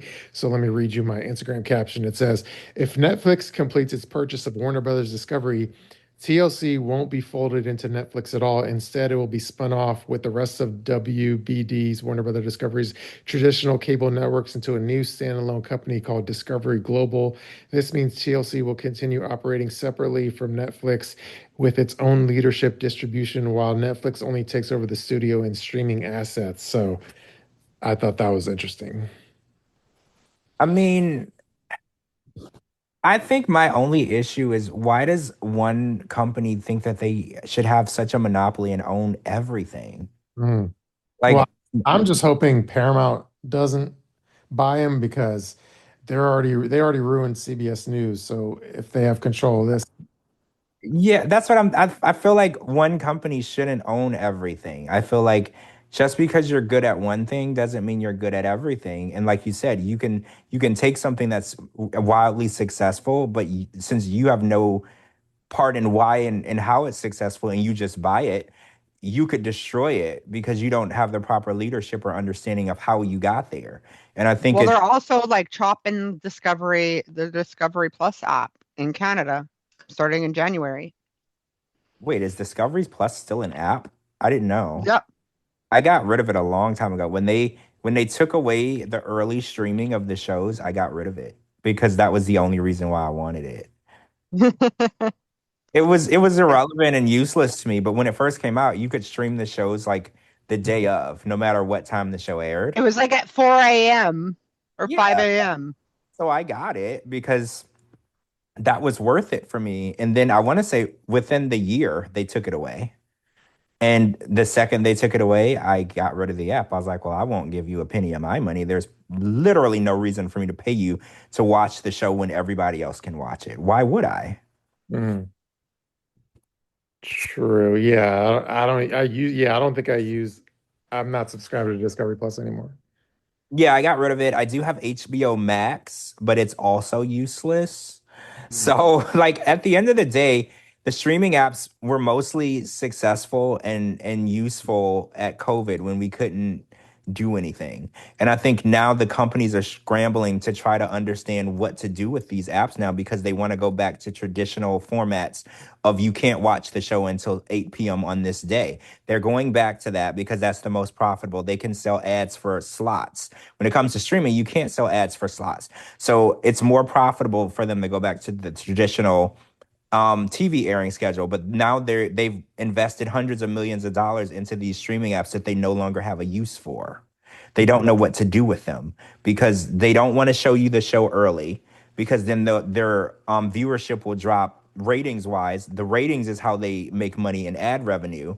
So they're literally trying to understand what do we do with this? This was a COVID thing that we created that we no longer want, but we've sunk too much money into to just shut down. So they're literally stuck.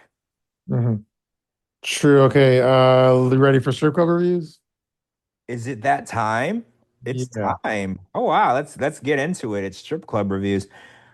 Where are we going? What's the hint? Um. Okay. Well, the name of the place is called Bigfoot Gentlemen's Club. Bigfoot. Is it in Texas? No. Is it in Colorado? No. I'm Big. trying to think of a clue though. I'm thinking of somewhere with mountains because you said Bigfoot. You would think, but But no. Oh, okay. So I could be off based on my generalization. definitely a state that we've done in like the last month or two. Oh. But Um, Is it a Midwest state? I think so, yeah. It's not Oregon, right? Because we were literally there. Right.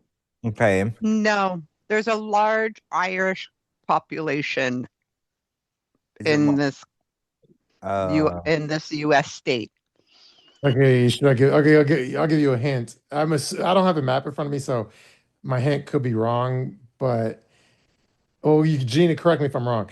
This state touches a Great Lake, but I could be wrong. Hold on. it touches a Great Lake? Yeah. So that's not Midwest. Why not? Because the Great Lakes are like Up north. Yeah, they're up north. So that's confusing. So it would have to be either Wyoming, Montana, Michigan, Ohio, or Indiana, or Pennsylvania, or New York. Okay, well, I don't know. Just stick with the Great Lakes clue. Is it Michigan? No, No. Is it Wyoming? no, Is it Montana? no, What the fuck? Is it Ohio? no. No. Okay. You're getting closer, like 2 states to the Is it New York? left. 2 states Yeah. to the left. Did I say Indiana? Yes. One more state. Illinois. Oh yeah, it does. Yes. Yeah, Yes. there's a Great Lake right up there by Chicago. Yeah, you're right. You're right. And by the way, yes, Illinois is considered part of the Midwest. I looked it up. Oh, I thought it was considered up the north. Okay. I mean, it does go all the way down and touch basically almost Tennessee and Kentucky. So you know what? I get it. You're right. It is. True. Yeah. Ohio, Indiana, Michigan, Wisconsin, Illinois. Anyways, yeah. So, what part of Illinois? Oh, hold on. It's in front of me right now. It's Rockford. Oh, where's that at? I don't know. All right, cool. I don't know where that is. Okay. Rockford, Illinois. Here we go. Because remember we did like in the last month or two, wasn't there? Didn't we do Chicago or something? I don't know. We did. Yeah, we did Chicago. Yeah. Okay. Are you ready? Hold on. I'm looking to see where Rockford is. It's nowhere. It's not close to anything. It's like far from New York. It's far from Cedar Rapids, and it's far from Milwaukee. It's like its own little thing. Okay, go. Okay, I'm ready. Okay. All right. Okay. First review is from Pete. It says, lap dance is a joke. It is an air dance. Zero contact. Save your money. 2 stars. Oh, wait. Is this the state where we learned that lap dances are air dances? Oh, maybe. Remember, we learned that it was like illegal for them to touch you or you touch them, and we learned that there was no such thing as a lap dance. Maybe it was Illinois. Maybe. Yeah, maybe. Anyone in the chat, remind us. Anyway, okay, the next review is from Dancer25. It says, this is a horrible club. The owner didn't even have the balls to tell me himself that I wasn't, quote, good enough. Most of the girls there are fucking bitches and sluts. Don't go here. They drain your money just on drinks. Go to State Street Station, a lot better. 1 star. Also, that was an angry applicant who tried to be a dancer. Mhm. So she was told that she's not good enough to be there, which she kind of dogged herself in her own review because she's like, it's only skanks and sluts there. And then she also, in the same sentence, said, I wasn't good enough. Yeah, she wasn't a good enough of a. Yeah, so she basically said that she was pretty low caliber. So she shouldn't have said that. True. Okay, this is from Mimi, not to be confused with Gigi. Mimi, 1 sentence, 1 star review. It says, this place has the worst private dances in Rockford. 1 star. This is from Donald. It says, not worth the price of the drinks. I hear some guys get serviced here. All I got was empty promises. I guess you have to tip better, but spent too much on drinks and the girls weren't worth heavy tips. Oh well, live and learn. See ya at State Street. 1 star. That's the second person that's going to State Street. So that's clearly the better strip club. Mm-hmm. True. Okay, this one's from Brian. Isn't Brian from 90 Day from Illinois or something? He is. Yeah, he is. Okay, this says it was okay for a bikini bar. Lap dance was lacking, 2 stars. So, Well, yeah, they can't. It's an air dance, so yeah, it's gonna lack. oh, by the way, I heard this wasn't even on my topics, and I actually didn't post about it because I just didn't feel like it was worthy. But I heard, oh, let me say allegedly. Allegedly, what I heard was like Brian has a new girlfriend, but I allegedly heard, and I haven't even posted about this. Okay, so allegedly I heard that Brian has a new girlfriend, and allegedly the girlfriend was in a previous relationship like not long ago, like a month or two ago. So she may have like left the guy she was with to be with Brian. That's what Oh, how much of a loser do you have to be that your girlfriend leaves you to be with Brian? I don't know, but that's Like that would hurt my ego like a lot. Like I wouldn't even leave the house. I wouldn't show my face in public. so that's some little like random tea that I don't know. Well, how does he keep getting girlfriends? Like of all the things that we hear about him and Mhm. all of the like horrible things that he does, like I'm confused at how he keeps getting girlfriends. Not that I'm like ragging on him for like the wheelchair thing. I'm just confused at how he can treat women like that and get away with it. That's beyond me. I have no clue. Anyway, this one's from 612. It says, "This club's okay. I hear some mob Italian kid is gonna buy it. I hope he cleans the place up. 2 stars." Oh, a mob Italian kid is gonna buy it. Okay. Okay, I think you're gonna like this review because I think it has like curse words in it. Um, this is from username pissed. It says, the DJ talks about stupid shit. The dances aren't worth 5 cents and the girls are nasty. I got offered sex and blowjobs for money after only tipping dollars. Who knows what STDs those girls have if they're offering themselves up for so little? They all seem drunk and out of sorts with no future. Not something I want to see my money go to. 1 star. Then Oh, why are you at a strip club? I know. I feel like I wouldn't. Why would you be offended if someone is offering you a $3 blowjob? I mean, just Maybe it's Gigi Dancer. just put a condom on and enjoy the night, right? Like it's I don't know. Some people are just anti-fun. True. Okay, this is from username what not to do. It says crap service, bitchy dancers, crazy prices, and a stupid DJ. I don't know what else I could say. Wait, don't go here. 1 star. Oh wow. That was almost like a haiku or something. Yeah, it kind of was. You Mhm. could put that on a what do you call it? One of those things you put on the wall with words on it. I was going to say a coffee Oh, book, you know coffee how table book. well Yeah. you know how like sometimes I'll make like like I'll do like a theme song for the show and put it at the beginning of the podcast. So because I have like an app for that, so I could put these lyrics into the song into an app, and then I can make it'll be like a song. So I could do that for y'all if y'all want. Like not right this second, but in the I could do it for y'all. Yeah, let's do that. I like that. You used to do that. Remember there was a theme song we used for a while, the 90 Day Fiancé Fridays theme song. Remember that? Yeah, yeah. I used to do more production, and now I'm just like, let me just get the post the podcast up ASAP.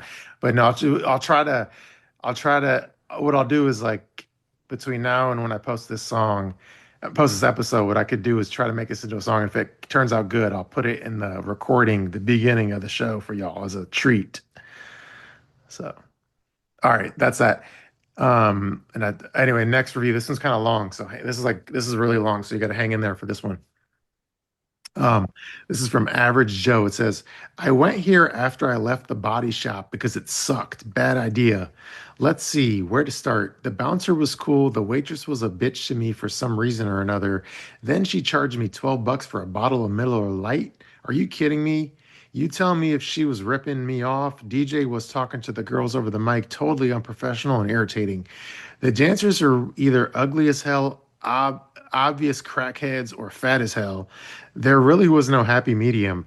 I did not want to have a lap dance with any of them. Some little foreign looking guy starts screaming at one of the dancers in the corner about, quote, you cost me $1,000, bitch, end quote. Must have been the manager or the owner. I don't know, but I thought he was going to hit her. I could not believe what I was seeing. I was on my way out at this point. Then the bouncer, who was cool at first, turns into a dick on the way out, saying, quote, "Don't fucking come back, broke dick motherfucker." End quote. Seriously? I had $1,000 in cash on me and spent $12 on one beer. No way in hell I will ever waste my time in this dive ever again. 1 star. That was crazy. I I love like the quote. I like the That was quote. like a telenovela. That was like a soap yeah. opera. My favorite is the quotes of like what was happening because I felt like I was there and I Yeah. was filming it with my phone. Like it was my favorite part. Yeah, okay, so the bouncer says, don't fucking come back, broke dick motherfucker." And then there was a part where the owner allegedly went to the dancer in the corner yelling at her saying, "You cost me $1,000, bitch." So that was fun. That's fun. These are the reviews that I want to hear. I love it. True. Okay, this is from this is from Aaron. It says, I went in to have a good time, blow some money and get a lap dance or two. That's not what happened. I was at the stage tipping some ugly ass, strung out looking dancer just because I felt bad for her. She bent over to put her ass near my face, and all I could smell was rotten pussy. It was disgusting. Then What? I got up to get a drink and she started yelling at the top of her lungs that I stole her money. Some asshole came over and told me that I had to give her $100. I said no, and he had some bouncer guy throw me out. I will never come back to this club ever. 1 star. So what is exactly a rotten pussy smell? I don't because I didn't think pussy's rotted. So Well, that you know what it is? Well, I shouldn't. I'm just theorizing. One example of that is like if they have like A yeast infection? toxic shock syndrome, what is that? like when you leave a tampon in and forget. Yeah. Oh, we you know what's funny? We've had this conversation before because Captain had to explain it to me. Mhm. Yeah. Yeah, Or a yeast infection.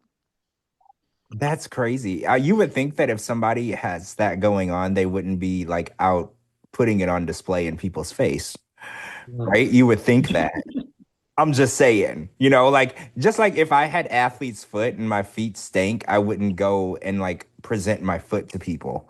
Like so you would think that if you had that going on down there, you wouldn't just be putting it in people's face, but I guess you are. So Or you could be like Gigi Dancer where you have like shit stains and shit. Anyway, Yeah. well, yeah, I guess there's some people who are they just don't care either way, I guess. let's say yeah, if you wipe the wrong direction from like back to front, then you could have a problem. But anyway, We learned that in kindergarten. I don't know why these women don't know that. true. So that was that disgusting review that I hope you're not listening to with like someone that you're easily cringed out with. Anyway, so that was a okay. This one is from DJ. It says no cover, but the drinks are way high. Couple of box, mo- a couple. This dude's I don't know. I think he meant to say blocks. No cover, but the drinks are way high. Couple of blocks more per compared to the other or bucks. Sorry, no cover, but the drinks are way high. Couple of bucks more per compared to other clubs. Some girls are hot, but $125 to get into the VIP room is outrageous. Don't expect to go for a fun hour less than for don't expect to go for a fun hour for less than $200. The days of dropping 50 bucks, sorry. Okay. The days of dropping 50 bucks have a couple beers, enjoy a couple girls' company are way gone in this place. If you want to keep some dope head in business, you abuse this dude's fucking writing is annoying me. You abuses his help. Go ahead and visit the Bigfoot.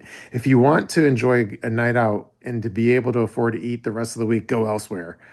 2 stars. It says who abuses his help, not you abuses his help. Right. But then gave it 2 stars.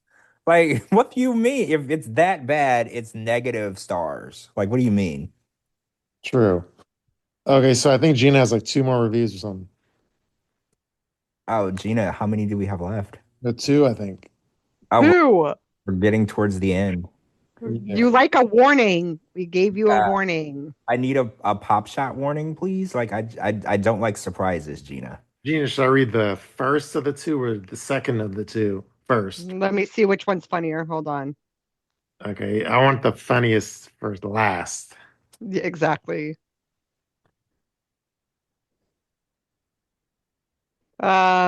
Read the first one by C Babe first.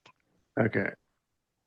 Okay, all right, we're ready. All right, so this is second to last. It says, it's pretty short. Uh, Terrible. The Scrippers beg for drinks, got their outfits off of Timu, and the shots are $18. Better luck at Tiger Tails, 1 star. Wait, can we read it one more time? Okay, and by the purpose instead of strippers, they wrote it as Scrippers. I think they're just trying to be funny. Terrible. The Scrippers beg for drinks. They got their outfits off of Timu, and the shots are $18. Better luck at Tiger Tails. 1 star. Oh yeah, I got it. I got it. I got it. Okay, They're begging the guys to buy them drinks. Wouldn't the girls get free drinks anyway? I guess. Because you work there. Why are they No, charging? no, but like that's part of the hustle is the Yeah, club wants you to buy them a drink, so you have to buy 2 drinks for your 1 drink, and then they probably get a kickback or something. they Oh, pocket the money. yes, they get free drinks. Do you think you're buying your drinks? They're just keeping the money and getting the drinks themselves. Okay, I got it. Yeah, duh. Hmm. Yeah, that happens at like shitty DC strip clubs and shit. Yeah, I got you. Okay, last review from Carl. What's 1 sentence, 1 star? Hopefully it's good. It says, waste of money. Even the bartender called the dancers the Teletubbies of strippers. 1 star. Not talking about your own coworkers. Even the bartender is saying that it's not worth it. So And calling them Teletubbies. Teletubbies, that's not even like a shape. That's like an alien. So they're basically saying they don't have any type of human shape. That's crazy. With fat tummies. Teletubbies are like, what do you call it? Like they're kind of built like deep freezers. Like they're just wide everywhere where they shouldn't be. That's basically what it is. True, they're like, oh, and oh, by the way, speaking of Manone, um, somebody had a funny comment when Anthony was in the army outfit, and they said, "Oh, he's used to jumping on top of grenades." Oh shit. That was excellent. That they win. You win the prize. That brings me back to my Jersey Shore days in the Yes. grade. Ah man, I used to love that show. Yeah, I used to refer to women as grenades. That's how toxic I was in my 20s. It was very toxic, guys. True. So anyway, I think we literally hit all the bases. I feel like we hit all the hot topics, and we did it very smoothly. It was smooth, right? I felt it's felt weird. I've been gone for a while, so it felt weird to not be there. But I've been outside, and doing stuff. But Living the best life, you know. trying to live my best life and do things and not be a hermit crab. Because y'all know I will just lay in my house and watch Netflix and never leave. So I'm trying to be a little more outside and maybe adventure into maybe a date or something like that. I'm trying to expand my horizons. True. Well, you certainly are the main character. We'll just leave it at that. Oh, guys, stop it. Stop it. I am No, you like hearing positive feedback about you. Don't you dare lie. I am an intricate part of this team. Do not. I am not a character. I am a supporting character of this team. That's all I will accept. True. So yeah, thank you everyone. Like I said, what I'm gonna try, I wasn't bullshitting y'all. I'm gonna take those lyrics and see if I can make like a song. And if it comes out, what I'll do is I'm gonna treat my co-host with an early preview. And if it comes out good, I'll put it as like the intro of the song, I mean of the episode when I post it. Yeah, I'm excited. I miss when we had intros. Yeah, I mean I could do it. It's just more of like I try to get the episode up as quick as possible. But yeah, I should probably for tomorrow I'll definitely do it. So Yeah, let's do it. We need to get back to the basics, back to our roots. true. And let's see, Angelica says, good night, everyone. It's always fun to listen live. We're gonna save Lana for like another episode because I'm tired. Oh, the host is tired, guys. He's got a lot going on. You have to go produce a new hit song for the podcast. Oh, that's true. Yeah. Yeah. And Yeah. And just to make it more fun, can you make it bachata? Oh, I'll try. That would just make it so much more Well, fun. I don't know if it'll do bachata, but I'll see if I could do like Latin music or something. Yeah, and if possible, turn into like a reggaeton or like a salsa yeah, but if beat. possible, use the most white voice they have. If Oh it's my if it's God. possible, because we should do a meme within a meme because that's just how complex we are over here at 90 Day Fiancé Fridays. True. So I'll try my best. And yeah, Lana says she's dog sitting anyway, and he barks at everything. So she would annoy me with the background barking anyway. So Oh, Lana said, missed you, George. Missed you too, Lana. sure. All right. Well, I guess I'm gonna do my outro. I'm sorry we missed JLP tonight, but I think we still did a good show. It was good. We did miss her, though. Her and Cocco. I love when we're all back together. We're all a family. We're all a team. And I know. Cocco just appears when I'm fucking on vacation or I can't make it. yeah, True. And then yeah, if any George, if any of your like 90 Day friends want to hop on, whether it's Benny or Molly or even Angela, if she want to say hi for 5 minutes, that's fine, whatever. But I don't know if she likes me, but whoever, any of your friends that does like me wants to join, let me know. Or have them do Intro. the introduction, George. oh man, y'all know I'm so bad at this. Okay. We already know that because you were supposed to get Molly to come on a few weeks back to Yeah, and promote the event. actually, I did, but Oh, I gotcha. waited too long, and when we were gonna be doing it, she had a radio interview at Hot Atlanta, and there was her and Chantel and Mimi. They were busy, so it was my fault. I waited too long, and I waited too close to the event, and she had too much to do. But Okay. she was going to do it, but my lack of communication and planning made that impossible. True. Well, even if she's not promoting something, she could always come on as promote her like lingerie store or something. Meaning like she can come. My point is she can come on anytime. Right. Anyway. It's an open door, basically. Okay, I'm gonna text the group chat. First of all, I'm gonna text the group chat and tell everybody to record their name and say you're listening to 90 Day Fiancé Fridays. I'm gonna do that first. And then next, after everybody sends me that, then I'll tell them, we want to have everybody on. And then I'll set something up. I think the funniest person that y'all probably don't realize is hilarious is Benny. Mm-hmm. Benny is hilarious. So I think y'all will love him on the show. He's freaking hilarious. True. Yeah, I'm a fan, but so that'd be cool. I mean, I'm trying. I mean, obviously, I should know the answer since he's been on the show, but like, I'm trying to remember how good his English is. Um, it's not amazing, but like since he and I are really good friends, I can understand him very well. Mm. We communicate a lot, like through text and through in person and on the phone. So, but it's not the best. Mm. But Well, it'd be a funny. Well, I don't know if it would make him uncomfortable or not, but it'll be. I think it'd be funny if like Benny was on during like the strip club review segment. well, Benny lives in Vegas. Yeah, so I don't think he'd be shy. No, Benny's not shy at all, and he did No, because he's a performer, not that type of performer, but like a Mm. musical dancer. Like he's a professional performer, I want to say. Yes, but I think that he's not accustomed to other types of dancers. Yeah, like Exactly. It won't phase him. Right. Thank you. Thank you for wording that correctly. For some reason, I felt like I was calling him out for something that I wasn't. So thank you, Gina, because I felt like I was using the wrong words. Mhm. True. Okay. Well, yeah. We'll work on all that shit. But as far as tonight, I think we can end it now.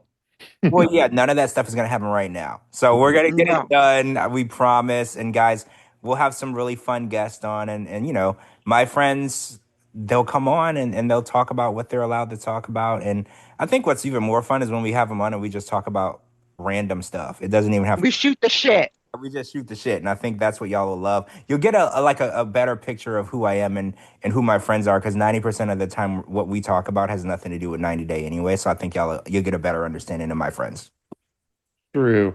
All right, I guess I'm gonna end it. So I'm gonna do my outro now, which is thank you everybody for listening to 90 Day Fiancé Fridays on On a Friday. Friday. Peace out. Peace out, Good everybody. night.